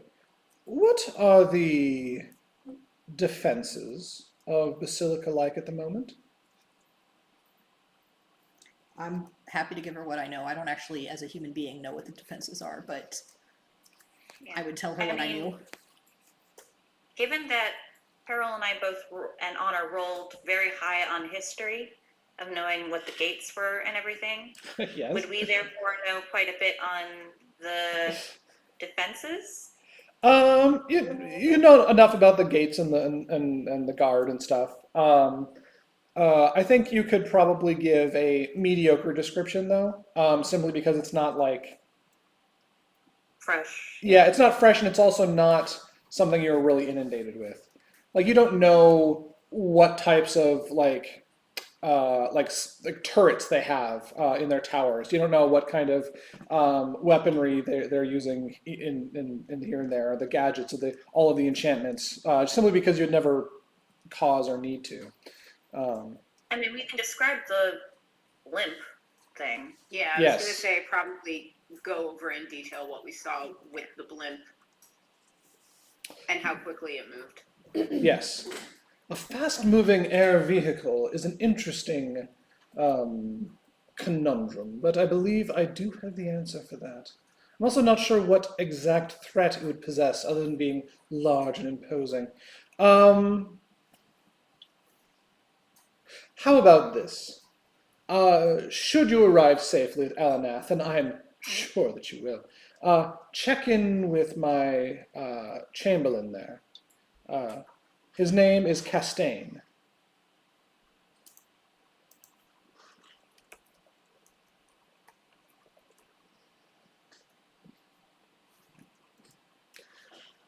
Thank you, my lady. We appreciate that.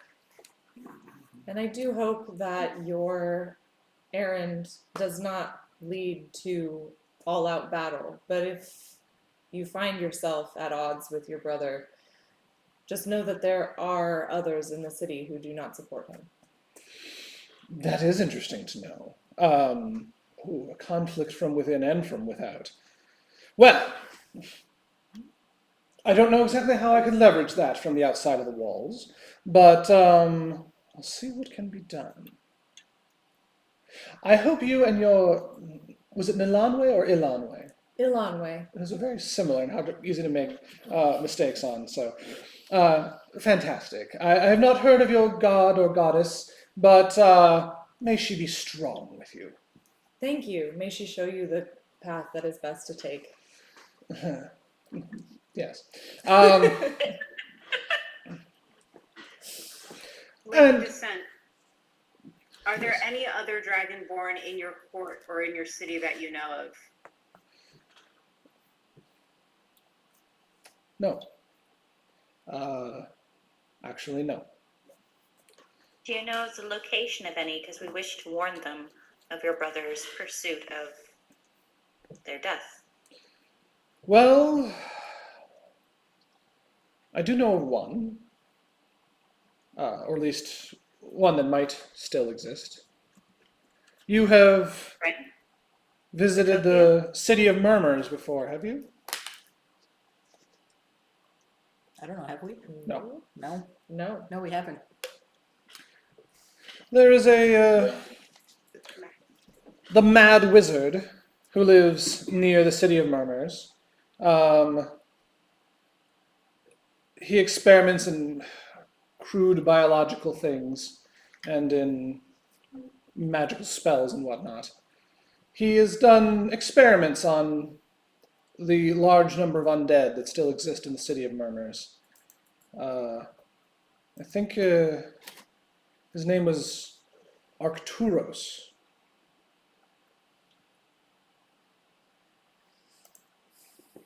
Thank you, that's very helpful. Can I tell when we asked whether there were other Dragonborn in her court or in her city, what her like attitude was in responding? No. Go ahead and give me an insight check. 6. You thought she was gleeful. Could I have helped her with that in any way? Can't really help an insight check. You can, Okay. yeah. Could I roll then as well? I'll let one other person roll. May I? Yes.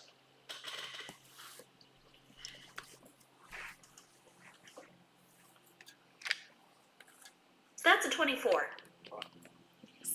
There was definite sadness in her commentary, wistfulness even.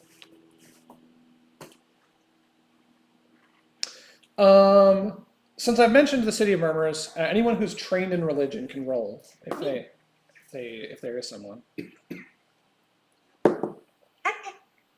Yes, It's there we pretty.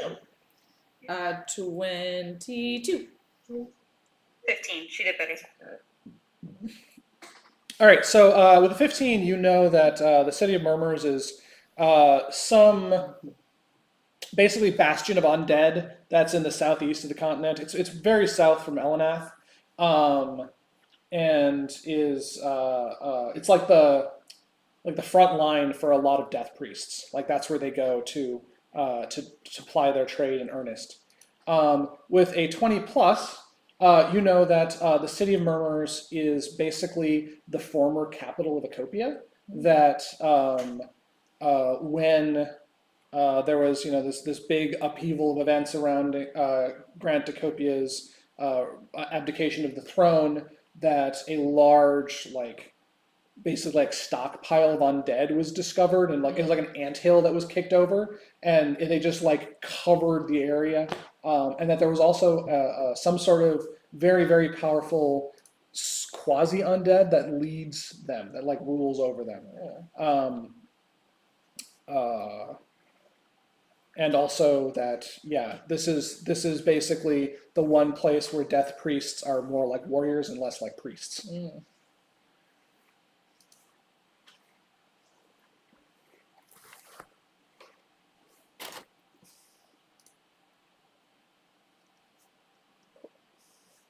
How come some of my spells have little stars next to them?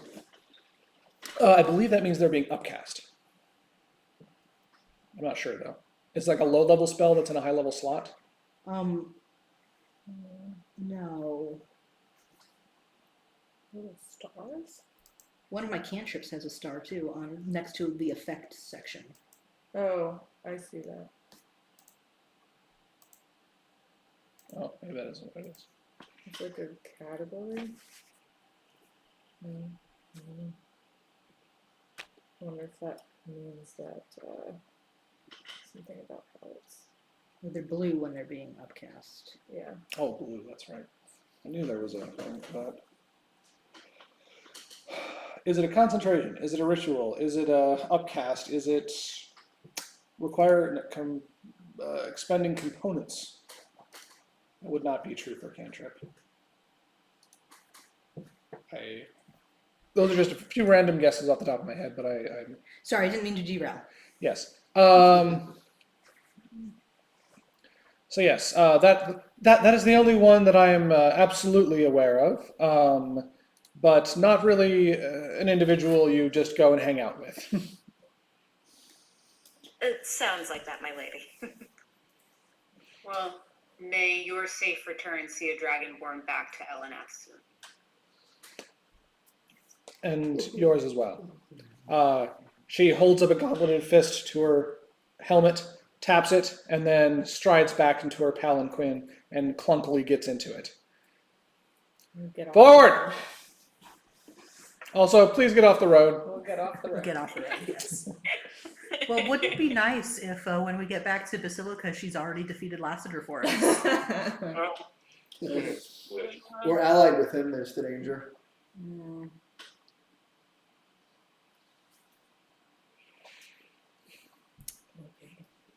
Okay, Once the so I guess we just watched them go march past. yeah, Clunk, clunk, clunk, clunk, clunk, clunk, clunk, clunk, clunk, clunk. How many people are there? There's about 800. Okay. once they go past, I will share what I know about the city of Murmurs. And do we know where that is in relation to where we are and where we're going? It's to the southeast. Which way are we going? East. So it's on the way back. Basilica, Elanath, City of Murmurs. Ah, so not anywhere near on our way. No, it's not just like halfway there. Would we know if Alanath had portals to other cities the same way that Basilica does? Yes, but they're also probably owned by Lassiter. Mm. Maybe But- we can buy a ship. We're not But if buying she defeats Lassiter, then the portals will start working and we can portal around. If he can track people through teleportation, I think he'd be able to tell we got in and out. What I'm saying is that we should have a That's ship true. episode. We could have a ship episode.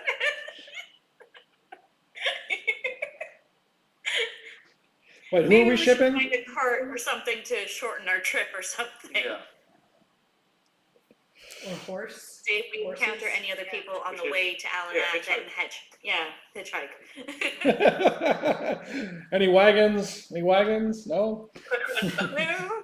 So, someone rolls. I can make a magic horse bed just for me. That's Be like, bye guys. We'll just all sit behind you. Yeah, is it a One tandem behind, horse? one in front, one on your shoulders.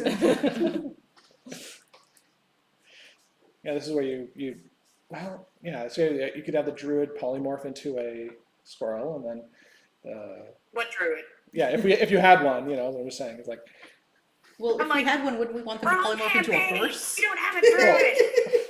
if they're willing to, I mean, do you think druids are just there to be ridden upon? Yes. Yeah, so does everyone. So let's see a centaur riding a horse. In what sense of the word? Yeah, I don't It's a medium-sized It's not- animal to ride a it's- large-sized animal. It's not a transportation sort of situation. Oh my god. Okay. Yeah, I don't think it would help anyways. That would just be like, have you guys seen the movie RRR? Oh, never mind then. Ooh, I saw part of it. Crazy fucking movie and super fucking fascist at the end. Hmm. Man, like this movie is like this over the top action thing, and then like the credit sequence is all this like Indian propaganda. It is insane. Like, because you're like, oh, this is just cool. They're just being over the top and fun. And they're like, wow, these are like imagine if we had like John F. Kennedy and like cool poses and being like, oh, and then like Abraham Lincoln and he's like, yeah. like that's what the whole the end credit sequence is like, whoa. This is like legit kind of scary, actually. You're like, oh no, I fell for the propaganda. Yes. What's that, Kristen? Isn't that essentially Mount Rushmore? Well, yes. Yeah, absolutely. I'm not saying. It's like let's carve into Native American sacred mountain, and with our propaganda for our We'll country. put our idols there. Yeah. I've never actually been to Mount Rushmore. I mean, I've never been Me there. neither. I guess probably most people haven't, but like for something that's so well known, Like so. people don't seem to go there. I don't know anybody who's gone to just Mount Rushmore. Like people go to Niagara Falls more likely than they've gone to Mount Rushmore. I've been to Niagara Falls. See? Mm-hmm. There you go. But like no one's like, you know what I really want to see? The pores on George Washington's face. Everyone Did goes, they carve those? I assume so. They probably had a very good likeness. everyone who goes home from Mount Rushmore in a barrel dies. I'm Sorry. sure that's true. Yeah, probably. I don't know how many people that is, but anyways, back to non-fascist things. Yes. Even though I do find that conversation fascinating. Um, So what next? Yeah, what next? Okay, so Penelope and her Penelope et al. Disappears to the west of you, and once again, if you were to check your compass, you can see that it's just pointing back now westerly. I guess what we'll do is it's probably been like another half a day of walking. Let's go ahead. Who hasn't rolled a D100 yet? I haven't. All right, Leia, why don't you give us a roll? I will do that.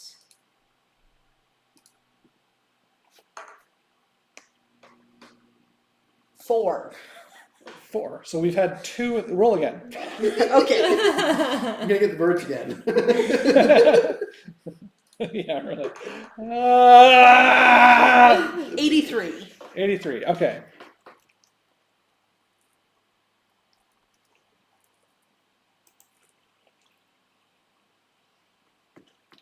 Now I'm beginning to think he didn't actually write 100 different options. Yeah. I'm like, he has to have more than 20, otherwise you just have to roll 1d20. So it's somewhere between 20 and 100. You guys are funny. You do doubt that I would. Or maybe I you feel wanted no to need give, to speculate. maybe you just wanted to give more weight to certain ones. So maybe there are only 18. Maybe it's just fun because when do you get to roll D100s? That's true. All right. So once again, you're continuing through the right. We'll say it's getting on towards evening now, and oh, my cat! Look, she's got a thing in her mouth. No, so cute. Did you catch a mousey? Yeah. She's like, I don't. So another tabaxi comes along and it's running around and it's got something in its mouth. Is this actually what's going on? No. Sorry, I'm just. Narrating the That's why I cat. was asking. I get all my inspiration from my cat. Our tobacco over here just chilling. See the tobacco? He's sleeping on an ottoman. Out. Oh no, Flynn is also on the other leg. Oh, They're both right over there. You just can't see Odin. All right, so this time it's once again you hear something in the distance. This time it's a loud thudding. Dunk, dunk, dunk, dunk. Not a bunch of them, just a single pair of loud thuds. And you don't even really need to roll this because it's hearable from a long distance away, and it's also seeable from a long distance away. There is a giant walking down the road in your direction, and this is a giant in a very nicely tailored outfit. He's got a bow tie on, and he's got a long tree trunk with like part of it is like blackened, like it's been burnt, and then the tip is just got like a white chalkiness to it, and he's kind of using that as a cane. And and he's wearing what looks like basically like a bird nest for a hat, except it's like a condor nest. So it's like this huge thing on there, and there's actually a condor that's just like chilling in it as you guys are walking. And so he goes boom, boom, clunk, boom, boom, clunk, as he uses this big walking tree. And he approaches you and goes, "Who goes there?" You're the one going. We're both going, technically. We're standing here watching you. Well, we're You're going watching me? that way. Well, you're pretty hard to miss. You're quite distinguished. Why, thank you. I have worked on my attire for quite a many years. It's very distinctive. And what is your business on the road this evening? We're heading to Elnath. How about you? I am heading from Elanath. I have decided that the mercenary life is no longer for me. So what are you going to do now? I haven't decided yet. I was thinking maybe a baker. Ooh, cool. Or perhaps I could get into metalworking. Or maybe leatherworking. Well, I also have an interest in childcare and early development. you've Those got are a lot all of very options open interesting. for you there. Where is it you're heading to apply one You of should these go into trades? catering. Sorry, what was that? As she said, if you go into baking, you should go into catering. Ooh, catering. That's an interesting option. Making lots of food at once. You would have an advantage because you could make it at a size that makes sense for you and it would feed a lot of smaller people. Precisely. I see. So you judge me based on my size, is what Oh, you're it's saying. not a judgment at all. It's simply an advantage. Did that it you occur have. to you that maybe I am more than just the 9-foot-tall individual you see in front of you? That these muscles, rips off his shirt, are not the sum testament to who I am? I am more than just a stompy man with a stick, you know. I have feelings. I can add to the world and create works of art. Works of culinary art, sounds like. Yes. I'm very interested. Here's my first thought. Tell me if you like this. I was thinking of taking peanuts and smashing them with my tree trunk, and then applying a nice jam and a little bit of rye bread on either side. I was calling it peanut butter and jelly. Wow. Who would eat peanut butter with fruit together? That sounds like a groundbreaking and incredible culinary discovery. I'm very interested to try it. I have smashed peanuts before, and I have smashed fruit before. Rye? Was that? Have you thought about other breads besides rye? I'm sure it would go pleasantly with other breads as well. Besides rye? But I only know how to make rye. Well, you might need to expand your skills a little bit if you're going to be a professional baker. That's a good point. What other breads should I learn? Sourdough.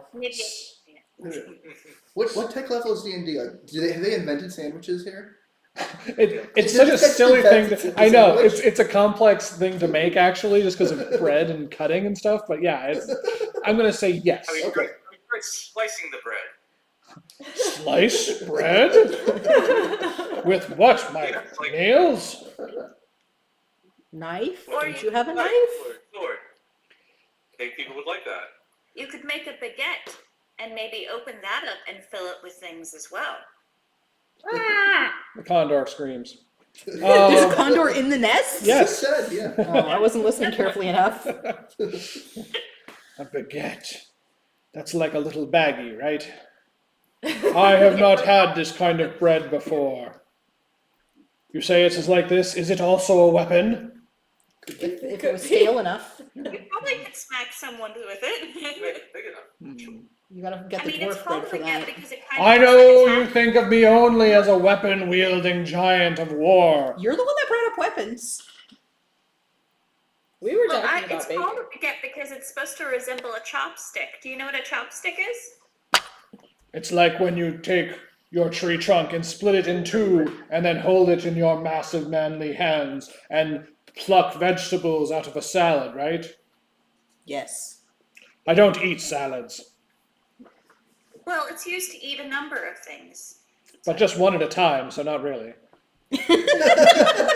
Well, you can eat groupings of things with it if you get very good at the dexterity of using them.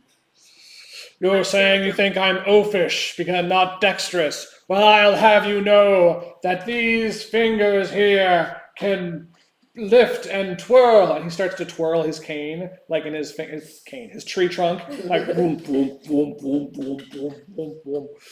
Like it's dangerous. Have you like, ever thought about joining the circus? the circus? You can ply many different trades in the circus, if I understand it right. I'm very impressed by your tree spinning skills. That's the kind of thing that they would want in the circus. There's a very big circus in Basilica where we just came from. Are you saying it's big because you think that I am big and therefore that it is a thing that I will like? No, just that there's Bigger a lot of- circuses are better. Yeah, there's more people come to a bigger circus. So you'll Sometimes bigger isn't better, though. Someplace Sometimes bigger is harder to hide, harder to keep your feelings inside. Sometimes bigger means being always the one that gets attacked first. Sometimes bigger means they think you're the tank and not the healer. Sometimes you? bigger is tough. It sounds like you've had a tough life. I'm really sorry to hear that. You know what a lot of retired mercenaries do? They kill Lassiter.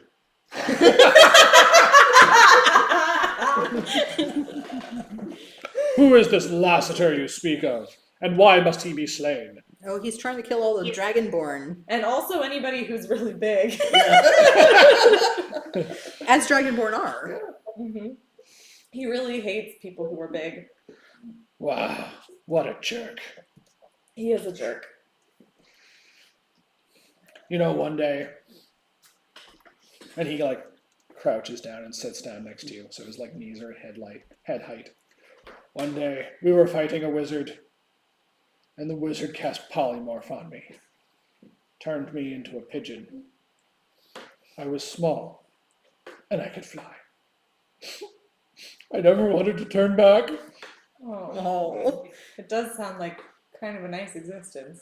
I think he's got body dysmorphia. His pronouns are he and.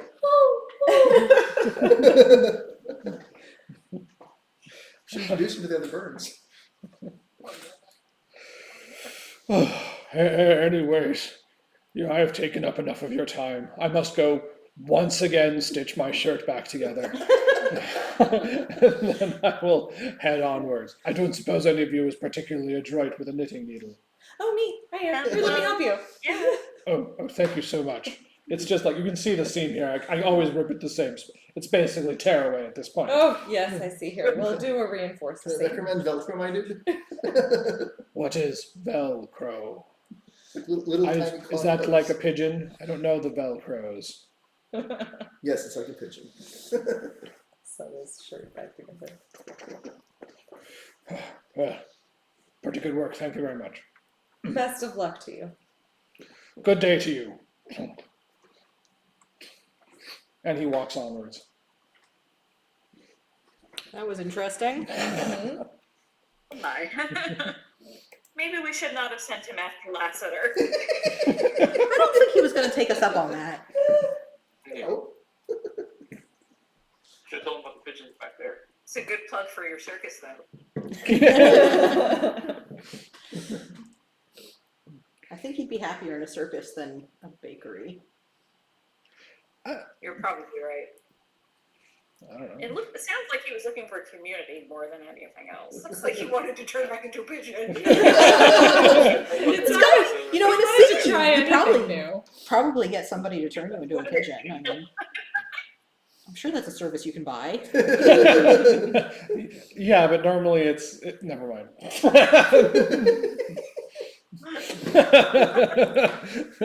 It's part of a package deal, and the rest of the package he probably doesn't want. Just put it that way.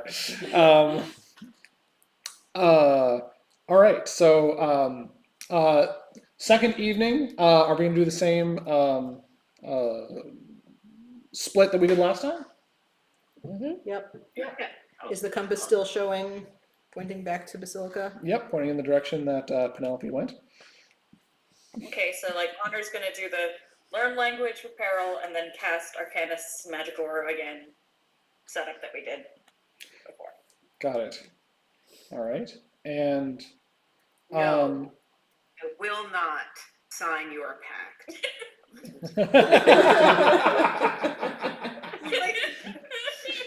Teaching her all the basics first. The most important ones.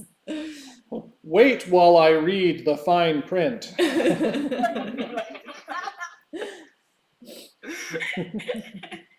I'd like to question you of the word use of the word the. What do you mean by the? A. I'm gonna go over to Morton and say, hey, and just quietly, hopefully nobody else can hear. I don't want to embarrass you or anything, but I did notice when you took your mask off the other day, you had some scars. What happened? Well, any day that you're alive at the end of it is a good day, and that's about all I'm likely to say about that. Fair enough. I don't mean to pry. Appreciate the concern. All right. Any other pre-night activities on our second night? I'm gonna sew my raccoon skin back together. Oh yes, please. Give me another dexterity check. This time not at disadvantage. Just a Oh, normal good. one. 12. 12. Okay. I mean, you managed to sew them back into a shape. Great. Though maybe don't show any small children that shape. And or giants who want to be bakers. What is that object? Is that so? This is a spindle. That's a Drop spindle. Yeah. Okay. It's this one specifically. This type is called a Turkish spindle with the arms. A lot of times it's a stick with like a round thing at the bottom, Yes. Okay. Yes. but this is a different kind. Because I couldn't quite tell if it was doing something. You would drop it and it would go woo. Yeah, I'm spinning silk into. This is a silk cocoon, and I'm making it into Oh. thread. Oh. Oh, I see. That's so interesting.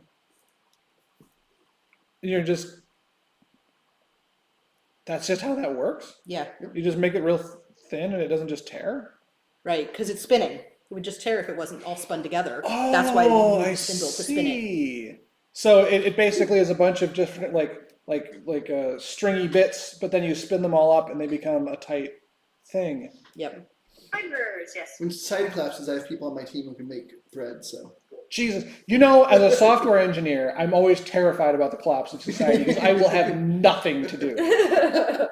We'll be like, all right, we're making fires over here and raising animal and doing, planting and stuff. What are you going to contribute? I could. Do you need any codecs you need modified? Or I could do some APIs to integrate your. You're gonna be the storyteller. Yeah. Well, okay. In my case, yes, I guess I could do that. I can climb things. And then not fall off of them. Yeah, That's good. Not quite. Sorry, that's what I always think aerial dance is like not quite falling off of something. Like, like when you like trip and you like catch your leg and you're just like, oh, that's what it looks like to me. It's sort of like, have you ever seen, what is it, samba, where people dance and they kind of like move their hips back and forth, and it's like walking across a room the hardest way possible. it's just like The best funny walks. yeah, exactly. Like John Cleese should be coming in there and being like, "Oh, that's good. Yes, let's do more of that." Sorry, I don't know how we got completely derailed. I saw the spindle and I was super curious about it. And so, Are we taking those on rest and So- perceptions? yes. So, who's doing the first watch? I will do first watch with Zoom. All right, ZZ Top, go ahead and Zoom. Give me a perception roll. I assume with advantage. Yeah. Nope. It's a 5. Let's see. Maybe you should watch with me because Zoom's perception is better than mine. 8 plus 8, 16. Okay, tomorrow I will watch with you. So was that with advantage? 16. Yes, that was disadvantage. Okay, 16. So During this night,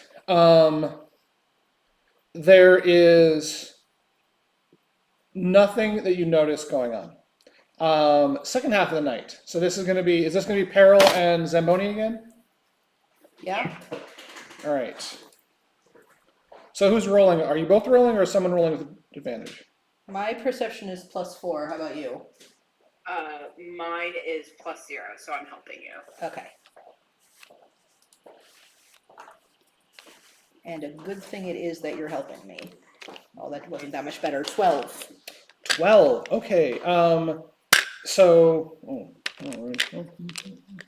But the first one was 8, so 12 is significantly better than 8. 34.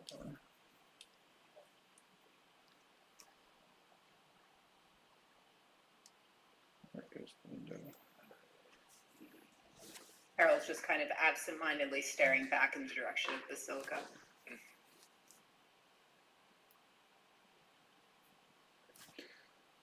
So in the middle of the night, almost before you're really you're trying to keep watch, Peril, you find yourself distracted, checking back in the direction of Basilica, checking the compass. Zamboni, you're probably, I don't know, practicing juggling or something, and you're supposed to be paying a little more attention than you really are. You're not doing a terrible job. You're not doing a great job of it. It's not uncommon to hear the howling of wolves in the distance in this part of the world, but it has gotten a lot closer, and the howling sound has gotten a bit distorted. And so when a six-legged creature crawls out from the underbrush with a wolf-like appearance, except it's clearly not a wolf. It is dripping some sort of acid from its mouth that is sizzling when it touches the ground.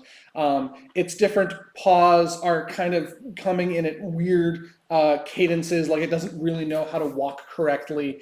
And it locks eyes on the two people that are awake and moving around a little bit. Let's say it's looking straight at Peril, and it gives you a look that you have seen before. It is a look of hunger, of absolute hunger. And I would like you to roll initiative. Puppy. For the moment, just you two. You didn't get a high enough perception check to get To wake everybody else up. to wake everyone else 17. up first. Yeah. Sorry, that was 12 for Peril? Oh, no, Peril got a natural 1. We've got a 3. Oh, Ooh, Oh, it's a nat one. Zamboni, you got 17. 17. Why did I think someone said 12? I thought I heard 12 I also. also thought I heard it 12.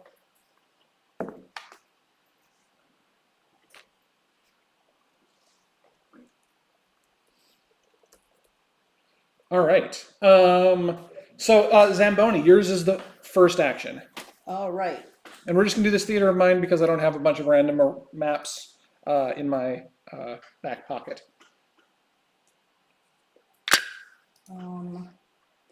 What's that one that makes it run away? Oh, that's a first level one. I don't want to do that. I am going to. Yeah, you got to use those spell slots sometimes. Yeah, but I haven't decided whether this is dangerous yet. Oh, okay. I mean, you know, how dangerous. Like, so far it looks like something that I could just firebolt and then it's gone, so I'm going to firebolt it. Okay. Give me that firebolt.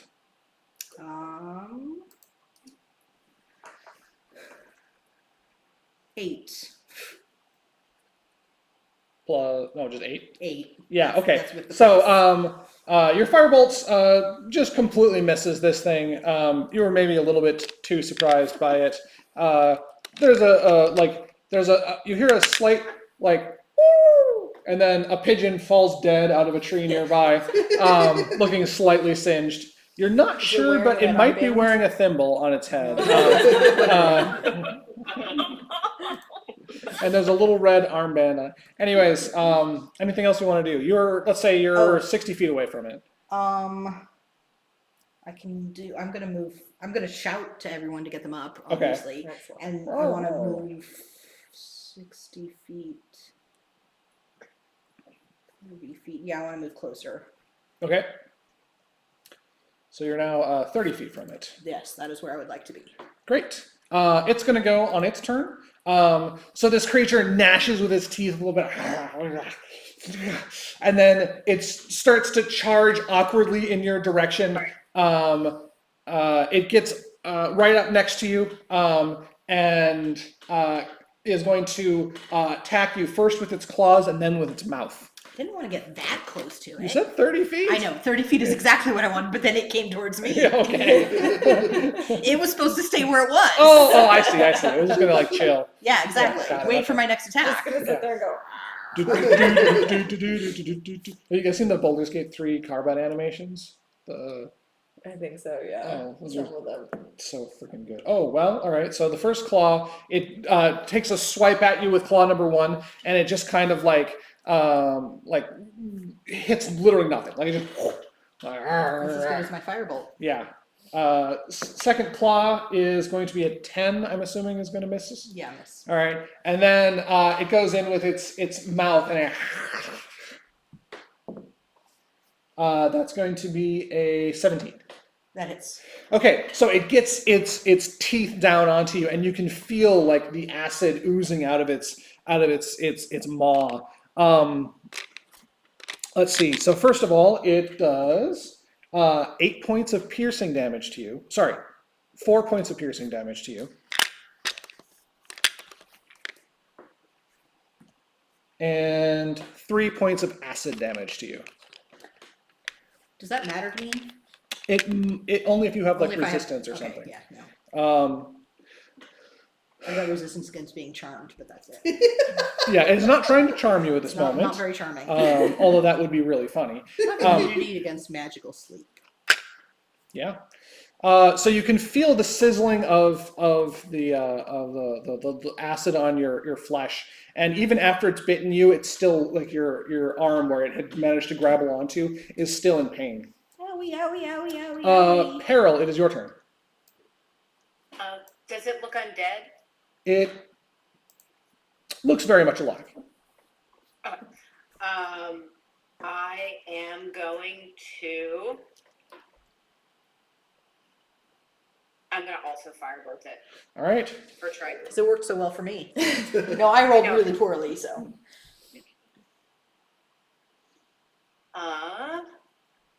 That is 18 plus 6, a 24 to hit. That'll hit.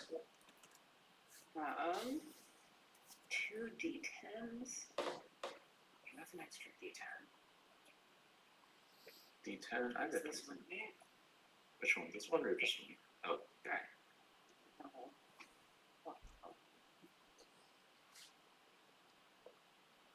A 9.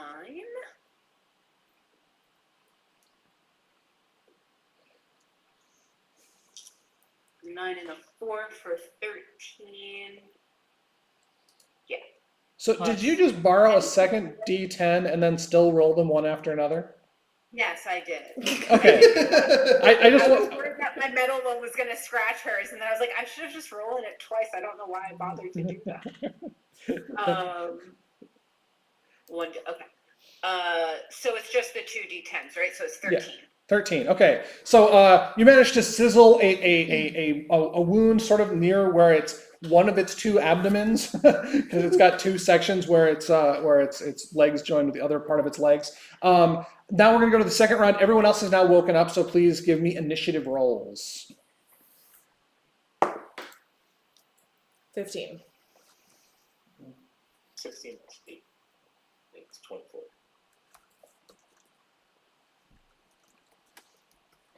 I got a 12. Zoom has a 24. Initiative plus 37.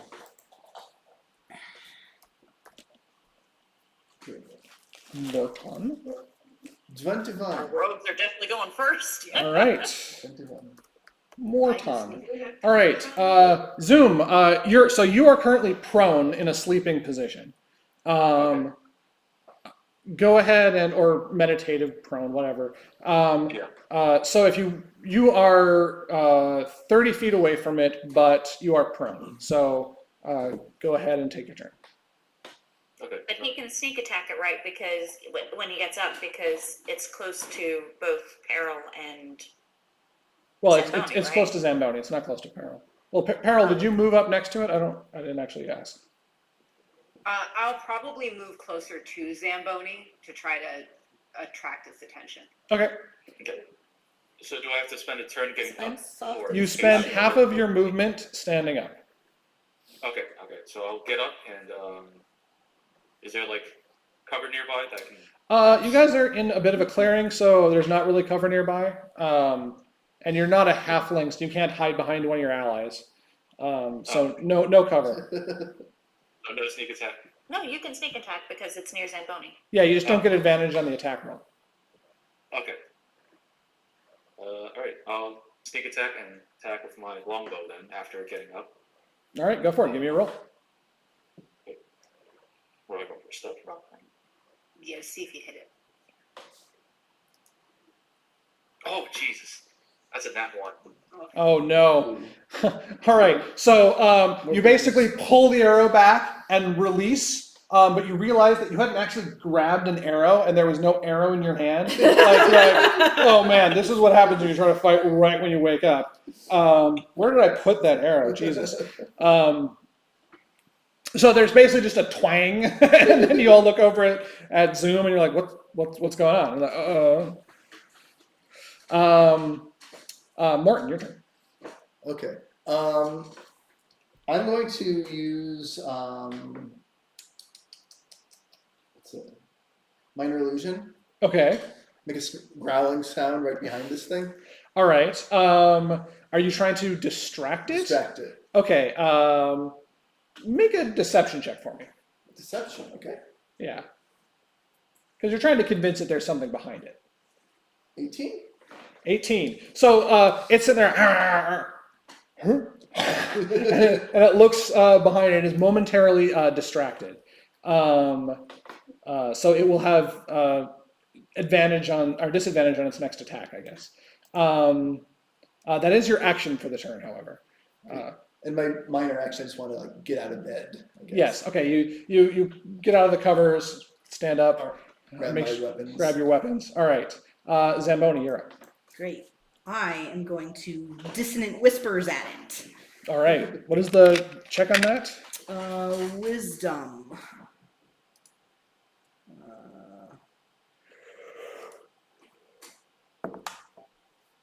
Ooh, it rolled a 2. Oh, goody. All right, then I believe it has to run away. Does it do that right away or on its next turn? On a failed save, it takes damage and must immediately use its reaction, if available, to move as far as its speed allows away from you. Okay, it will. So first it's like, it looks behind you, then it looks back, and you're like, oh Jesus, motherfucker, in whatever language it speaks. So this creature, like, it doesn't seem to understand exactly how to use all 6 of its legs to back up, but it kind of like turns around, and you can see that it's actually got multiple articulated parts to its body as it turns to run the other direction. And it does in fact move away from you. It also takes some psychic damage, right? 11 psychic damage. 11 psychic damage. Okay. It kind of in sort of painish type things under the psychic damage. Anything else you want to do in your turn? So it's now 30 feet away from you. Yeah, no, I'm happy here. And is it afraid, or I don't think so. Let me it just has to run away that one time? Yeah, that's it. Just runs away that one time. Okay, so its turn. It turns around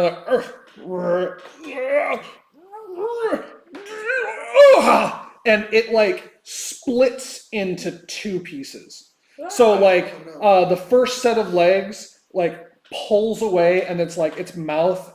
Now you realize it's got a second tail that is spat out by a mouth that is now a face and mouth that has appeared on the other half of the torso. So basically now there's like That's horrifying. one little set of legs and a set of jaws, and then now another creature that has 4 legs and 1 mouth that is there. So now the first one that is basically just a mouth and 2 legs goes and runs back over to Zamboni and tries to get a bite in.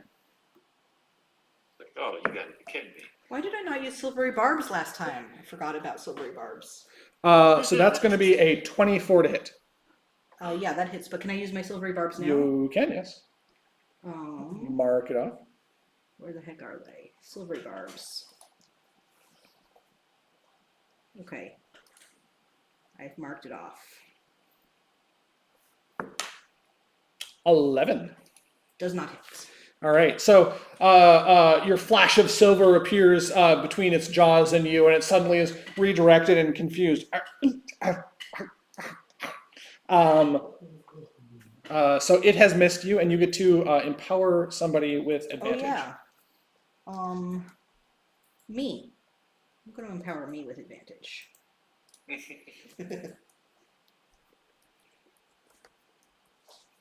All right. The back half, which is now has 4 legs and a maw, is going to basically, it seems to be a little bit more understanding how to use 4 legs than it did 6. And it's actually going to run over to the fairly close by Peril, and it's going to make a pair of claw attacks against her and a bite attack. So first come in the claws. Claw number 1. That's going to be a 10. No. Claw number 2. That is going to be a 23. Silvery barbs. You are going to also silvery barbs. Yep. Rolling again. It's a 15. 15 hits. All right. Wait. I'm going to shield. Shield. All right. So its first claw misses. Second claw comes in and just it deflects off of a magical barrier that forms between you and it. It still is going to go for a bite attack after its 2 claws are done. And it completely misses you. Just like the teeth gnashed, it kind of like, basically like, it wasn't expecting the shield to be there, and so it kind of like ends up ramming its head into the shield and biting the grass below you instead. I gnashed my teeth back at it. What's that? I gnashed my teeth back at it. Zacharia. Okay. One question. Yes. For my movement, if I move closer to Zamboni, I'll get opportunity attack, right? Yeah, if you try to move within touch range of Zamboni, you'll get an attack of opportunity. Okay, then I'll stay where I am. Well, it's not your turn. Oh, I'm sorry. Yeah. Yes, you will stay where you are. Yes, I will. I'm not going anywhere. Nice try, Peril. Okay, so I will get up using half my movement and grabbing my sword and calling out my I give you your final rest and my shield. Whoa. And how close is Peril to me? Peril's like 20 feet away. Okay. She moved closer. Yeah. So I'm gonna go as far towards Peril as I can, which is gonna be 15. Which still puts me a little bit away from that wolfy guy. Yes. Okay. Then I will throw my javelin at it. Javelin. Wow.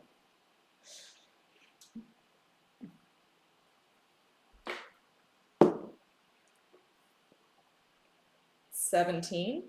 17 will hit. Awesome. Never done my javelin before. That's exciting.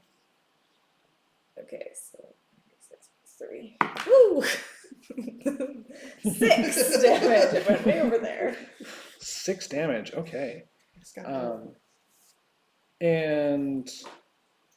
So your javelin goes and like sticks into it, but you notice that as it's like slide into it, that it's like partially heals up the wound from the javelin being stabbed into it.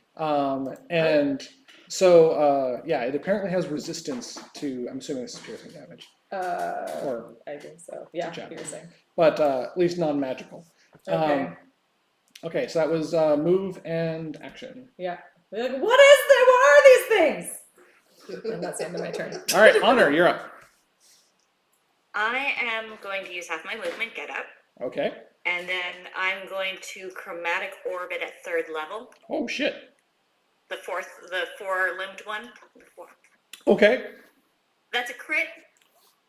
Okay. Her honor's real mad that her not got furniture. I demand my beauty sleep. borrow D8s from everybody because I have to roll 5 D8s. D8. Oh, hold on. This one. Is it? Oh, no, that's this one. What is a 3rd level chromatic orb? Is that 3d8? 5 D8. Chromatic orb. But you crit, right? Here. Yep. So I double. How many more? I might not use them. No, that's okay. What else do you need? I need some. I got you. Or down here. That's okay. I'm gonna roll with yours. That one? Yes. Here. You would think that silk would make a nice silky thread. You can hear It that. does not. Sort of a horrible Okay. fuzzy thread. So that's 9, 13, 16, Jesus Christ. 21 times 2, so 42 damage. Holy shit. Okay, so you cast this, and the creature looks in your direction and kind of squares up at you as what element? Radiant, by the way. Radiant. Okay. Can you do radiant in a chromatic orb? Yep, because I have a 1st level spell written in as that's a radiant damage. Right.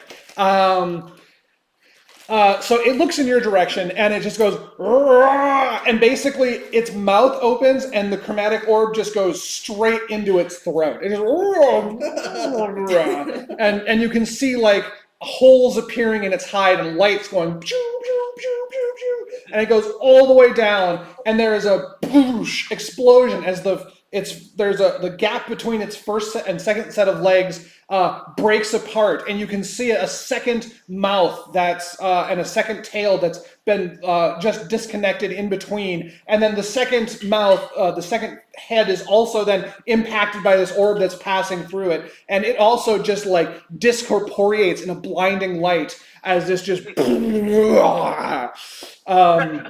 there is slimy, acidy wolf parts just everywhere along the trajectory of this orb that you just shot out. And I Yeah. definitely smell bad on the outside. Peril splattered with gore. Yeah. Yeah. I wish you were wearing your horse head mask, but yeah, Peril is just like, and speaking of Peril, it is now your turn. I'm going to move also Oh. closer to the one near Zamboni now. Got it.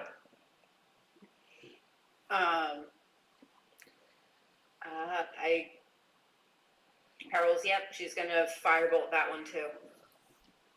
When in doubt, firebolt. Kill with fire. It is a dirty 20. Dirty 20. All right, that will hit. Now I will roll the same die twice.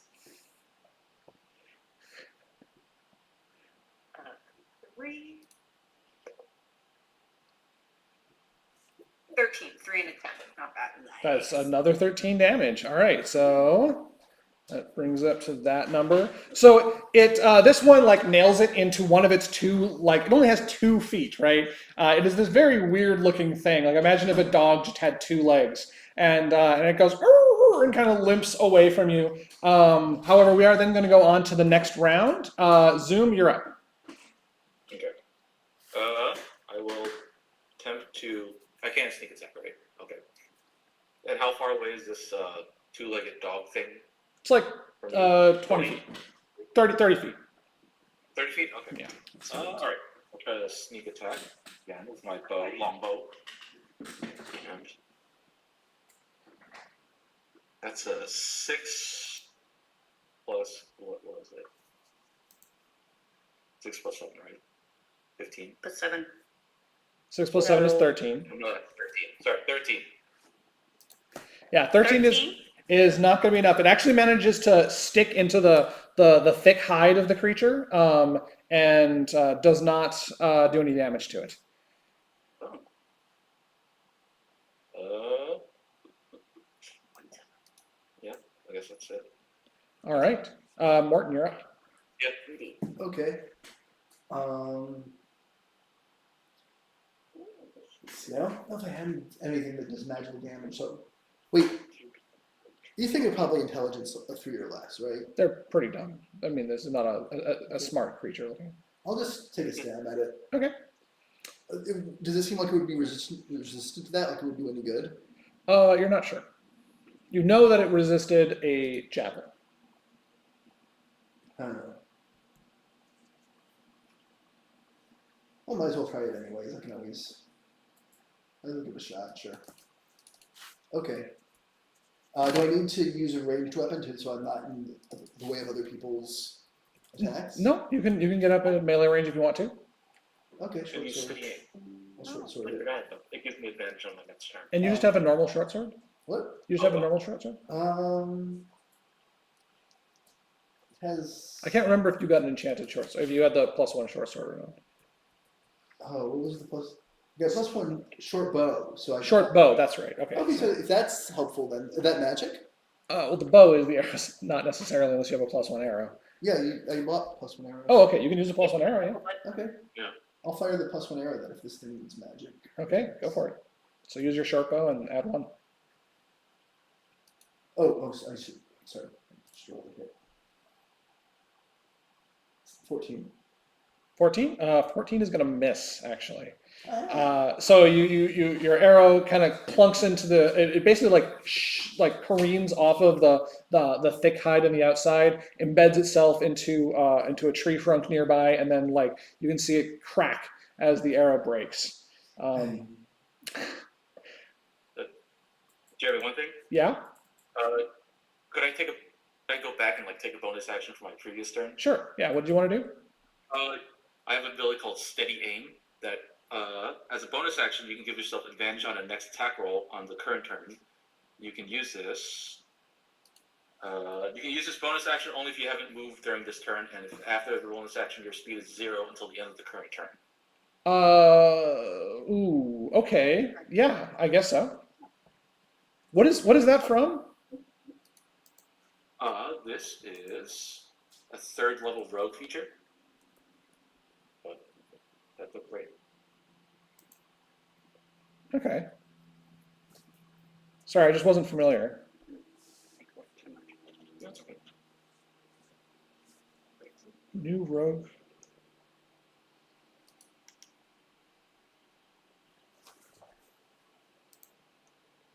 Yeah, it's under rogue abilities. Yeah. So it's a rogue ability. Oh, I see. It's from Tasha's Cauldron of Everything.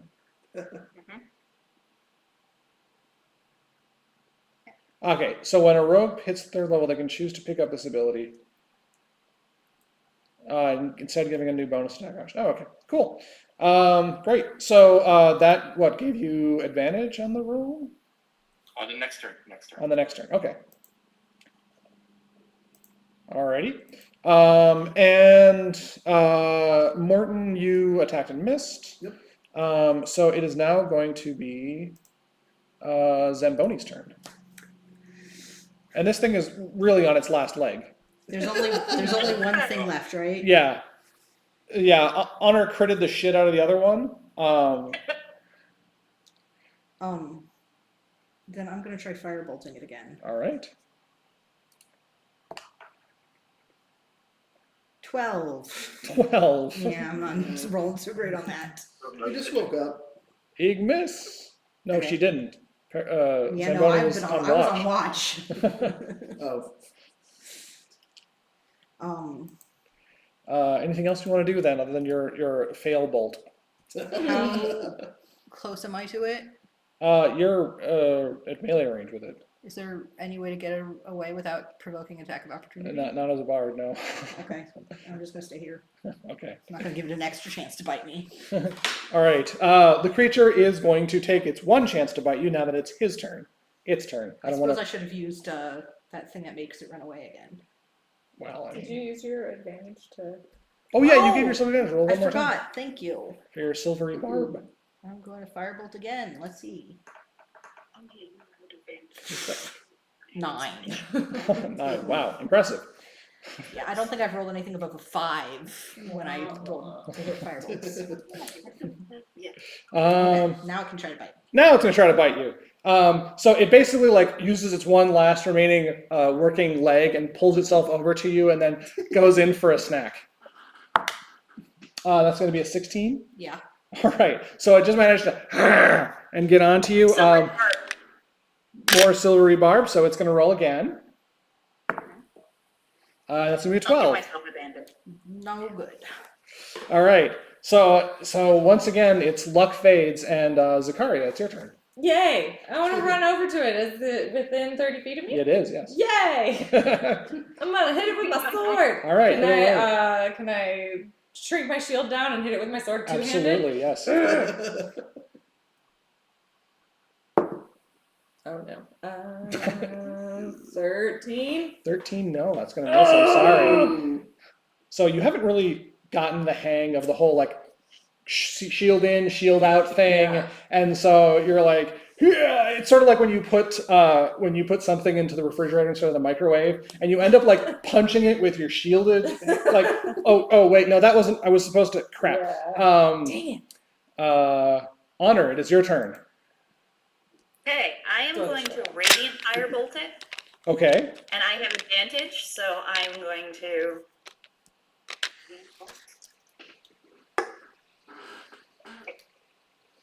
So that is 25 to hit. 25 is going to hit.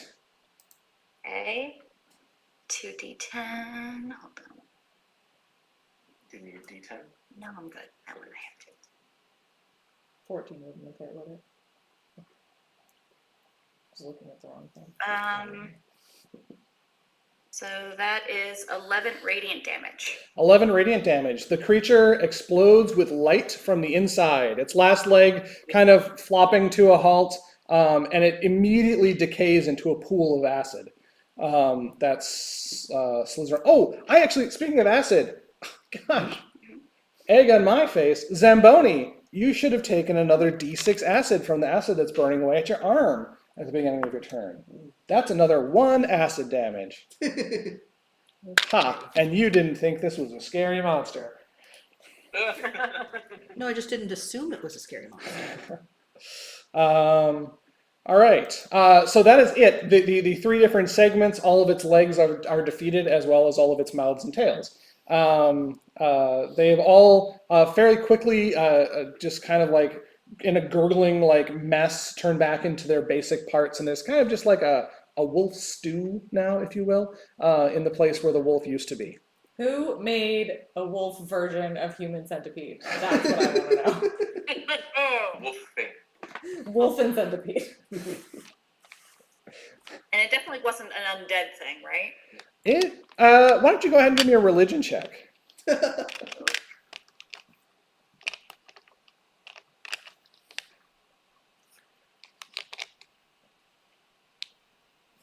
That is a 12? You're pretty sure it's not, yeah. Okay. Harold's gonna go over and see how hurt Zamboni is. How you doing, Zamboni?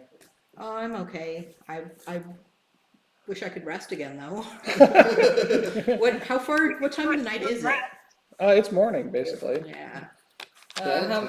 How much what do you need? I am down 8.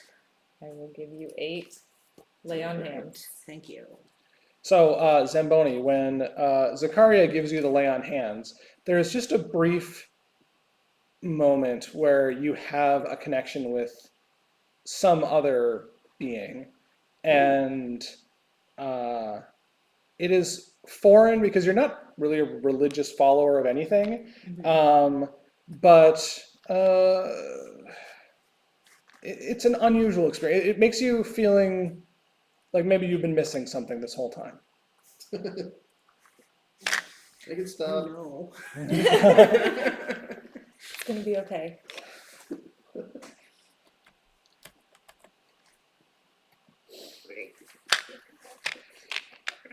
Lyrecat's so amazing. He's being an extra adorable mush. He's hungry, so he's being really cute, but I've got like, I don't know if you can see now, my leg has like a coating of just like hair. It's like something out of one of those sales ad commercials. Like I need some odd thing that I only pay Right. $19.99 for to like Yeah. force my hair off. Does this happen to you? You Get the new cat roller. You should send it all to Leia and she can spin it into thread. Yeah.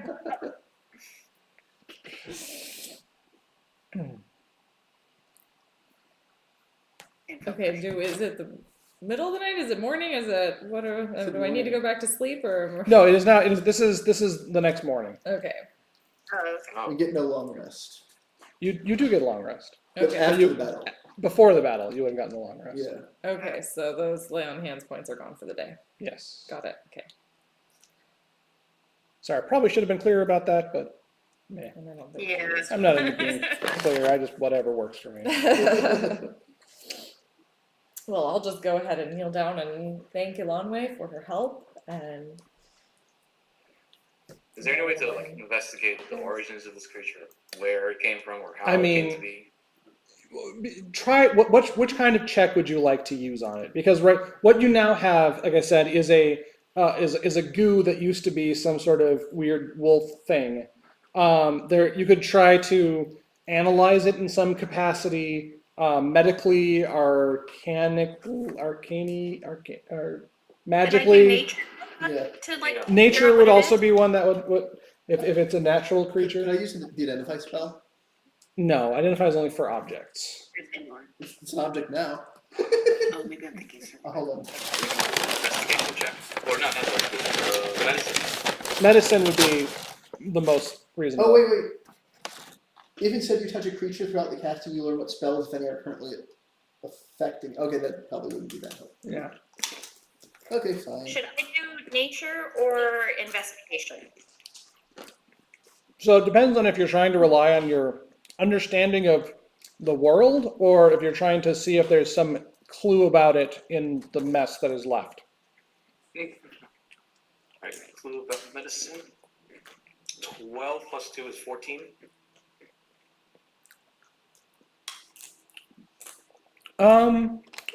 So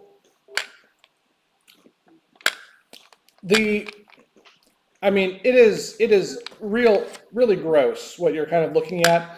It is still a little bit acidy, and so like you like maybe prod it with a finger or something, and it actually hurts your finger a little bit. You don't really know what its origin is, but you think it's probably not natural. I might do investigation on it, I think. Is Okay. What I'm gonna do. Go for it. I got a natural 20, and that's plus 7, so 27. Wow. Wow. Okay, so Dr. House here. you are like Honor like pulls out the fantasy equivalent of the rubber gloves and is like, all right. And I'm imagining, have you guys seen Johnny Depp in Sleepy Hollow? Anybody? No. So you're kind of like, oh, okay, but oh, okay. Hey, what are you scratching my bag for? I'll sleep on it and make it nice. Can you please stop messing with shit, sir? He's scratching at my back, sorry. Make it comfy to sleep on. It's not good unless it's wrecked. He's currently sleeping on my back, okay. Anyhow, yes. So there's not much to find in there, but you do find something. And that is partially, I want to call it digested, but it's really partially dissolved filaments that indicate that the bits of this wolf or wolves were stitched together. it's Wolf and Centipede. You called it. Carol's gonna look at Zakari and be like, do you think you'll be able to do that in a little while after practicing on your raccoon? I'm gonna Right, stick to having dead done that- things. Having found that, can I then do an Arcana check on it? On the stitching? Yeah. Sure.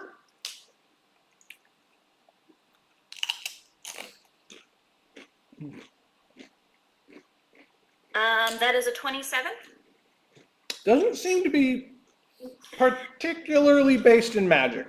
Like whatever this is, it's something arcane in the sense of it not being like your normal run-of-the-mill stuff, but this seems more of like biological experimentation than it is magical experimentation. Like this was done using earthly means. Well, gross earthly means. Experimentation.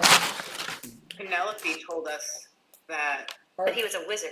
Arcturus, but he did biological he did dabble experiments. biologically. Yeah. She said a mad wizard, Oh, but I think we should look at it. Check the compass. Check the compass. Still pointing towards Basilica. You certainly roamed a long way, but I don't think it's outside of the possibility. You put the compass in the paw of this creature? It didn't. There's no paw, bro. I Although that would be dissolved really it fun. light. Crude biological. It points towards the closest ooze.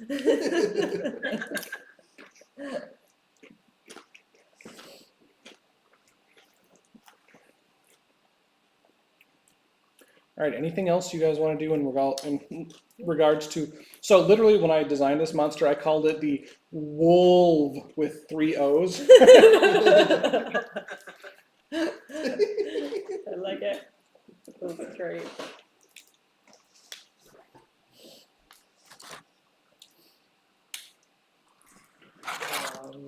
Just doing my morning prayers.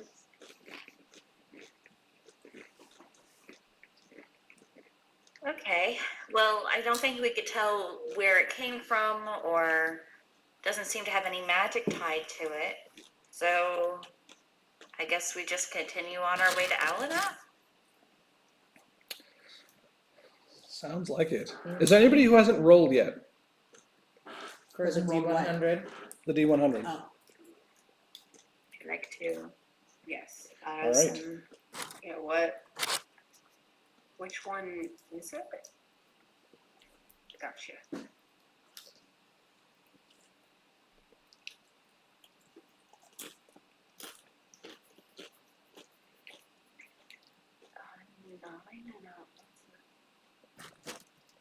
That's a 79. Got it. 79. All right. Give me 1 second.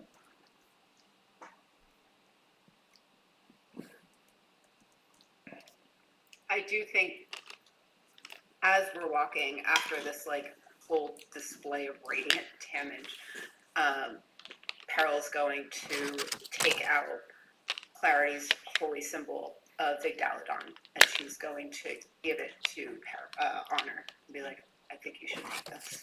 Oh. Oh, thank your sister worshipped Vigdaladon? She did. Oh. I will make sure to do a certain prayer that we have then with the dead. I did not realize, and I will do that for her. As she seems like impartial to Vigdaladon. I'll put it away in my...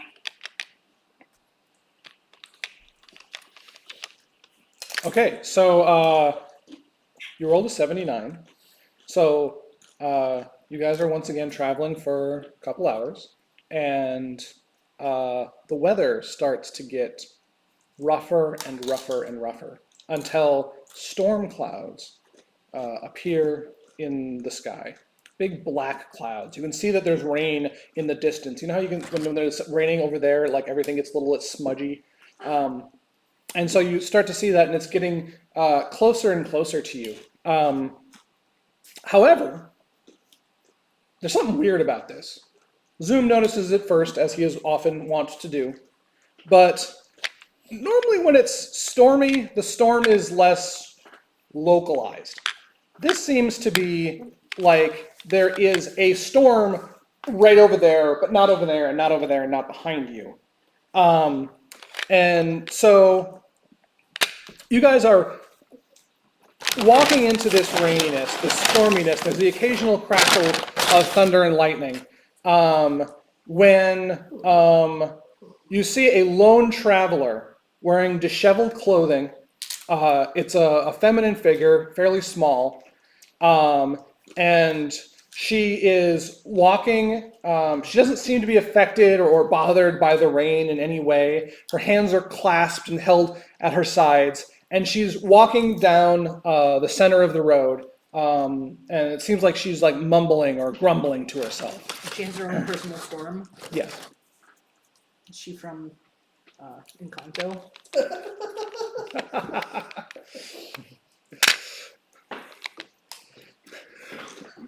We don't talk about Encanto, okay?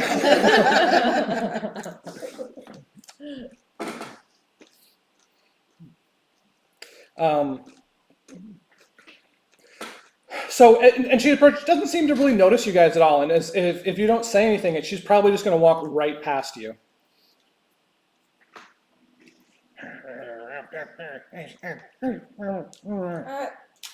Is everything okay? What? And then a crack of lightning comes and lands like a couple feet from you. Just check. You seemed upset. Are you alright?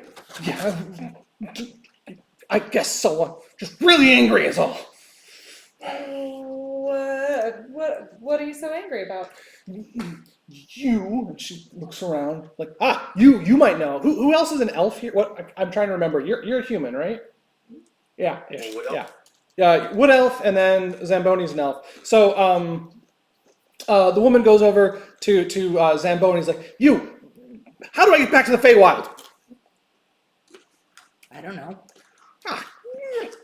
Why does Aren't nobody? there like gates or something? How did you get here? Well, theoretically, yes, but now I'm not allowed to go through the gates, and so I'm stuck here, and I wasn't supposed to be here for more than a few hours, and now I'm so angry because this place is the worst.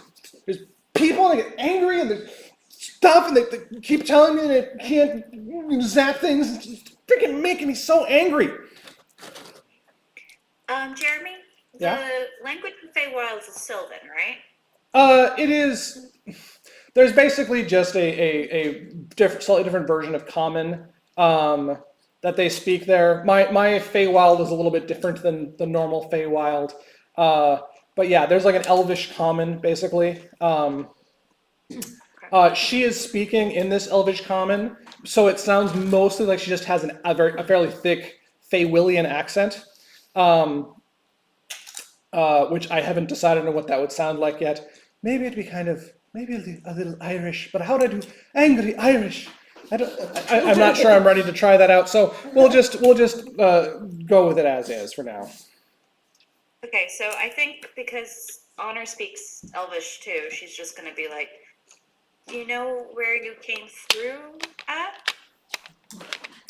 Well, yes, I came through human rest, or whatever it is people call it, because I was supposed to come here and find someone and then deliver a message and then go back, and now I can't get back. I delivered my message and I just want to go home and see my sisters again. Okay, is that so wrong? But, The portal So you the came portal- through is not available to you anymore? No, because apparently all of the portals are closed. Because even though it's supposed to be one of the things that the Acopians are so good at, like, no, the dead magic doesn't work when I get here. Suddenly it's crazy and weird. Yeah, we know why the portals are closed actually. If you head to Basilica and kill Lassiter, they'll open the portals again. This Lassiter is the reason that they're closed. Yeah, is this Lassiter guy? Yeah. Yeah.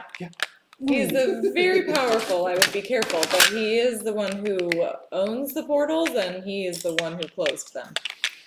He's the one who owns the portals and closed them. Okay, and there's no other portals? Just this one guy's? Yeah, no, he has all of them as far as I know. I don't know much about this world, but wasn't there Monopoly? Wasn't Monopoly a bad thing? I was told that was bad if one person had all the stuff. And he's That's a bad why person Lester's to bad. move too. I talked to a very nice group of pigeons that said that monopolies were bad and you should not allow that kind of power to exist in corporate hands. You spoke to pigeons as well? Yeah, I do that sometimes. What, is that weird? Am I weird? No, I just was starting to think that maybe we had gone a little crazy for a minute, but we spoke to pigeons the other day. Yeah, no, we're totally sane. Don't worry about it. Yes. By the way, have you met my cloud? I mean, it did just try to strike me with lightning a second ago. Yeah, well, I mean, he gets irritable sometimes. Is he sentient? Does he have a name? Yes. Is Wubblepeas. Hello, Wubblepeas. And then, like, for just a brief moment, like, there's a slight break in the cloud and a little tiny rainbow appears there, and then it goes away again. I'm sorry, we didn't get your name. Oh, I'm Sybil. Hello, Sybil. I'm Zakaria. It's lovely to meet you, although I am very sorry for the trouble you're going through. I mean, if you've ever been, I haven't been this far. It's very frustrating, and I'm sure you're a nice person and all, but man, humans suck. No offense taken. What did they do to you? Well, I assume this is all their fault since this is the human world. I mean, I'm sure an elf like this nice person over here would not have caused this to occur. I would not have caused this. You're totally correct. Yeah, uh-huh.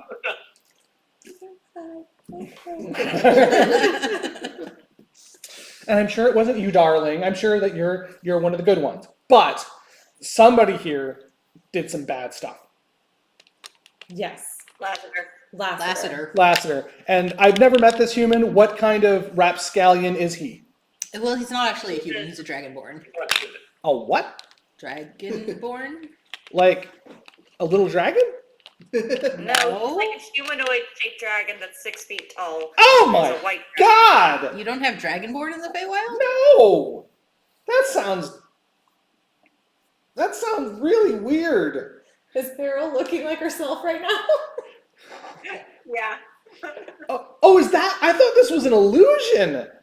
Like, that's just No. what she looks like? That's who she is. You're being kind of rude. Puts a claw on her face and pushes her away. Oh my, that is so unsettling. Do you have wings? Carol doesn't have wings, right? No. No. But Lassiter does, by the way. Oh, like dragons are supposed to be small and cute. They're not supposed to be big and gross. I mean, not to say that, oh, jeez. I'm sorry, I'm not good with people. Clearly. Yeah. I Look, mean, you're being a little rude. quite. Well, I just don't know all about this crazy world that I've been stuck in. Dragons are small and cute. Where you come from? Well, they're like this big and they fly around and they cast little spells on people and they're fairly cute. Yeah. Can you get me one?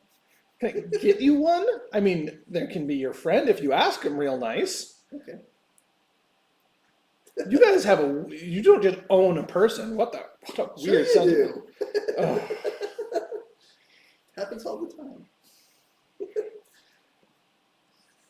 Zakaria's really starting to wonder about some of these people she's traveling with.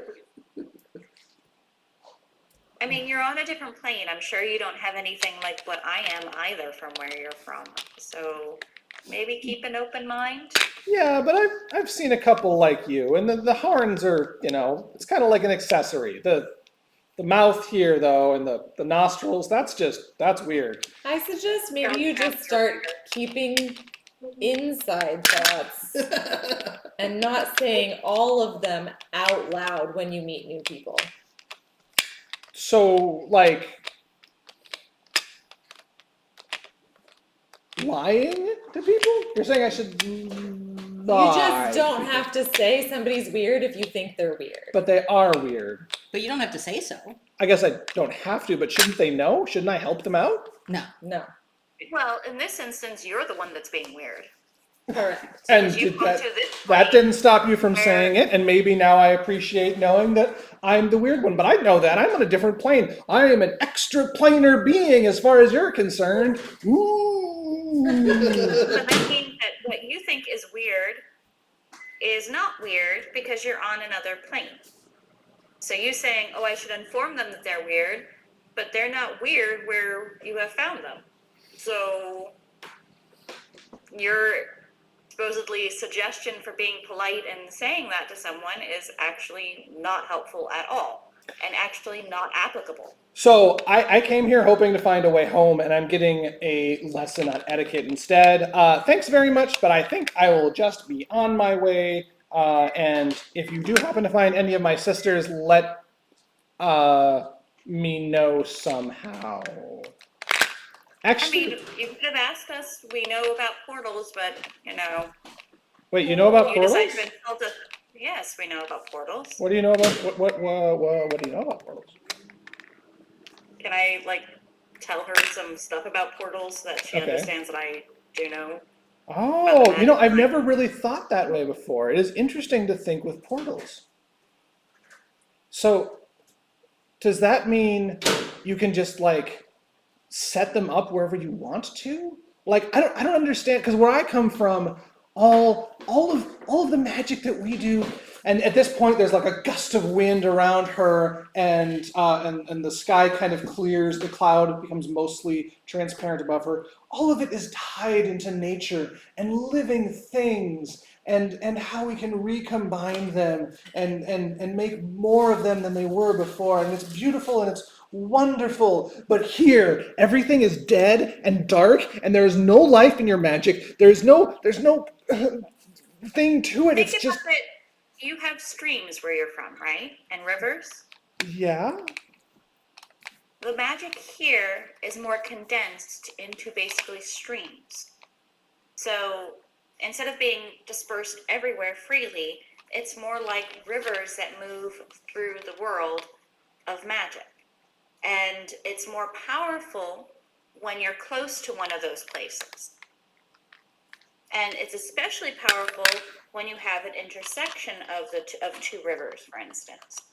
Oh. Now, a portal, when it's built, is built on one of those intersections because that's some of the greatest potency of magic that you can have here. Does that make sense? I mean, I guess. So do you know how to make one? Can I just put one together real quick? Is that something you could do? I do know how to make one. It takes a very long time, though. And you need certain materials on this plane that are not readily available. Oh, man. And the man who shut down the portals has pretty much... We still have some, don't we, actually? Don't tell her that. I'm not telling her that. I'm asking us. Yes. And being the man who shut down the portals kind of has a monopoly on that item as well. Oh. So you're saying there's no hope and I'm doomed. Or you could go No. kill Lassiter.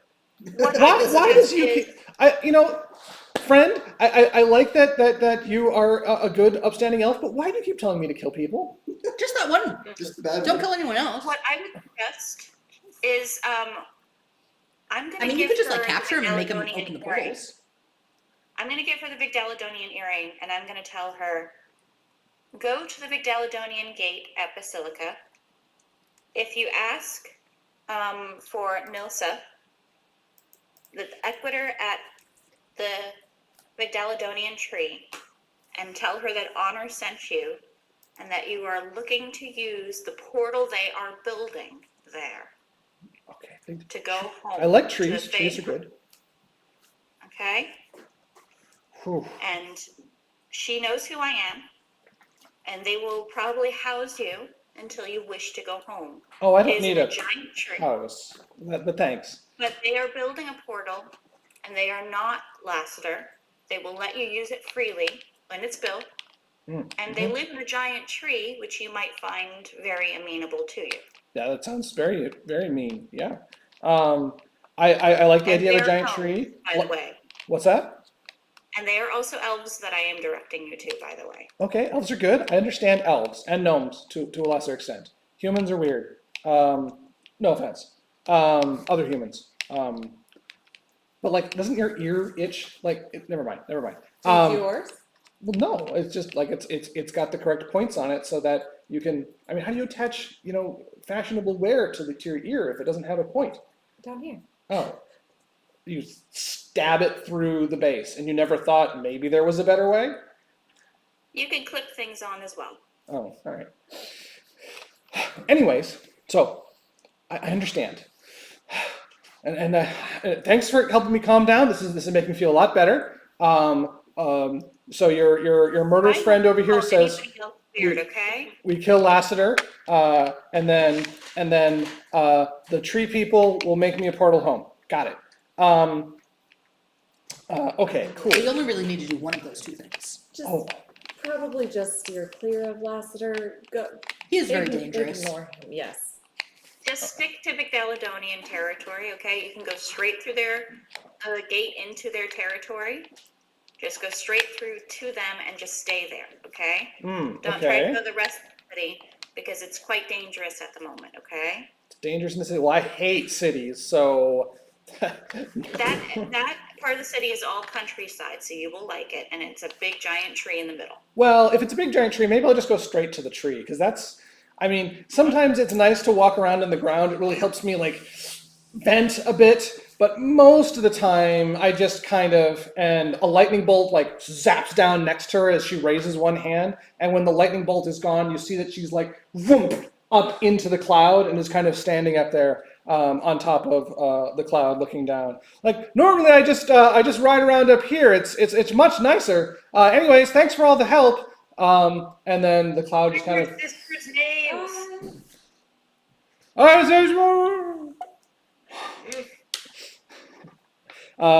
You do not make out any names as she zips away on her cloud. Okay. Well, if anyone else insults me, I can ask if they're her sisters. She probably should have opened with the sister thing. We didn't even know she had sisters until basically just now. Are we out of the storm now? Yeah, the storm is out of you. Yes. Yes. So can anybody dry us off? Yep, prestidigitation, prestidigitation, prestidigitation. I do it to everybody. You get a prestidigitation. You get a prestidigitation. Okay, guys. I think I'm going to call the episode here for right now. I hope you don't mind. I wanted to do something a little bit lighter because we had such serious stuff lately. This is not necessarily going to be indicative of the entire rest of the time, but I wanted to have a little bit of fun and also inject a little bit more of the world into the game. Nice. So, It was fun. It was yeah, fun. great. Yay. I'm glad to hear it. Hopefully you won't look at pigeons and doves in quite the same way. We had a lot of lessons on intolerance today. That was great. Good job, everyone. Today's letter was R, as in we are caring. Sorry, that's like I'm turning back into the Asta motif of just the excited school teacher. Any other things we want to do before we wrap up here, or we can kind of save it to the next time, or anything? Nope, sounds good. Cool. Then I'm going to hit the stop on the stream, and we can just chat for a while if you want to. But I'm going to turn my brain off. Scheduling. Oh yeah, scheduling.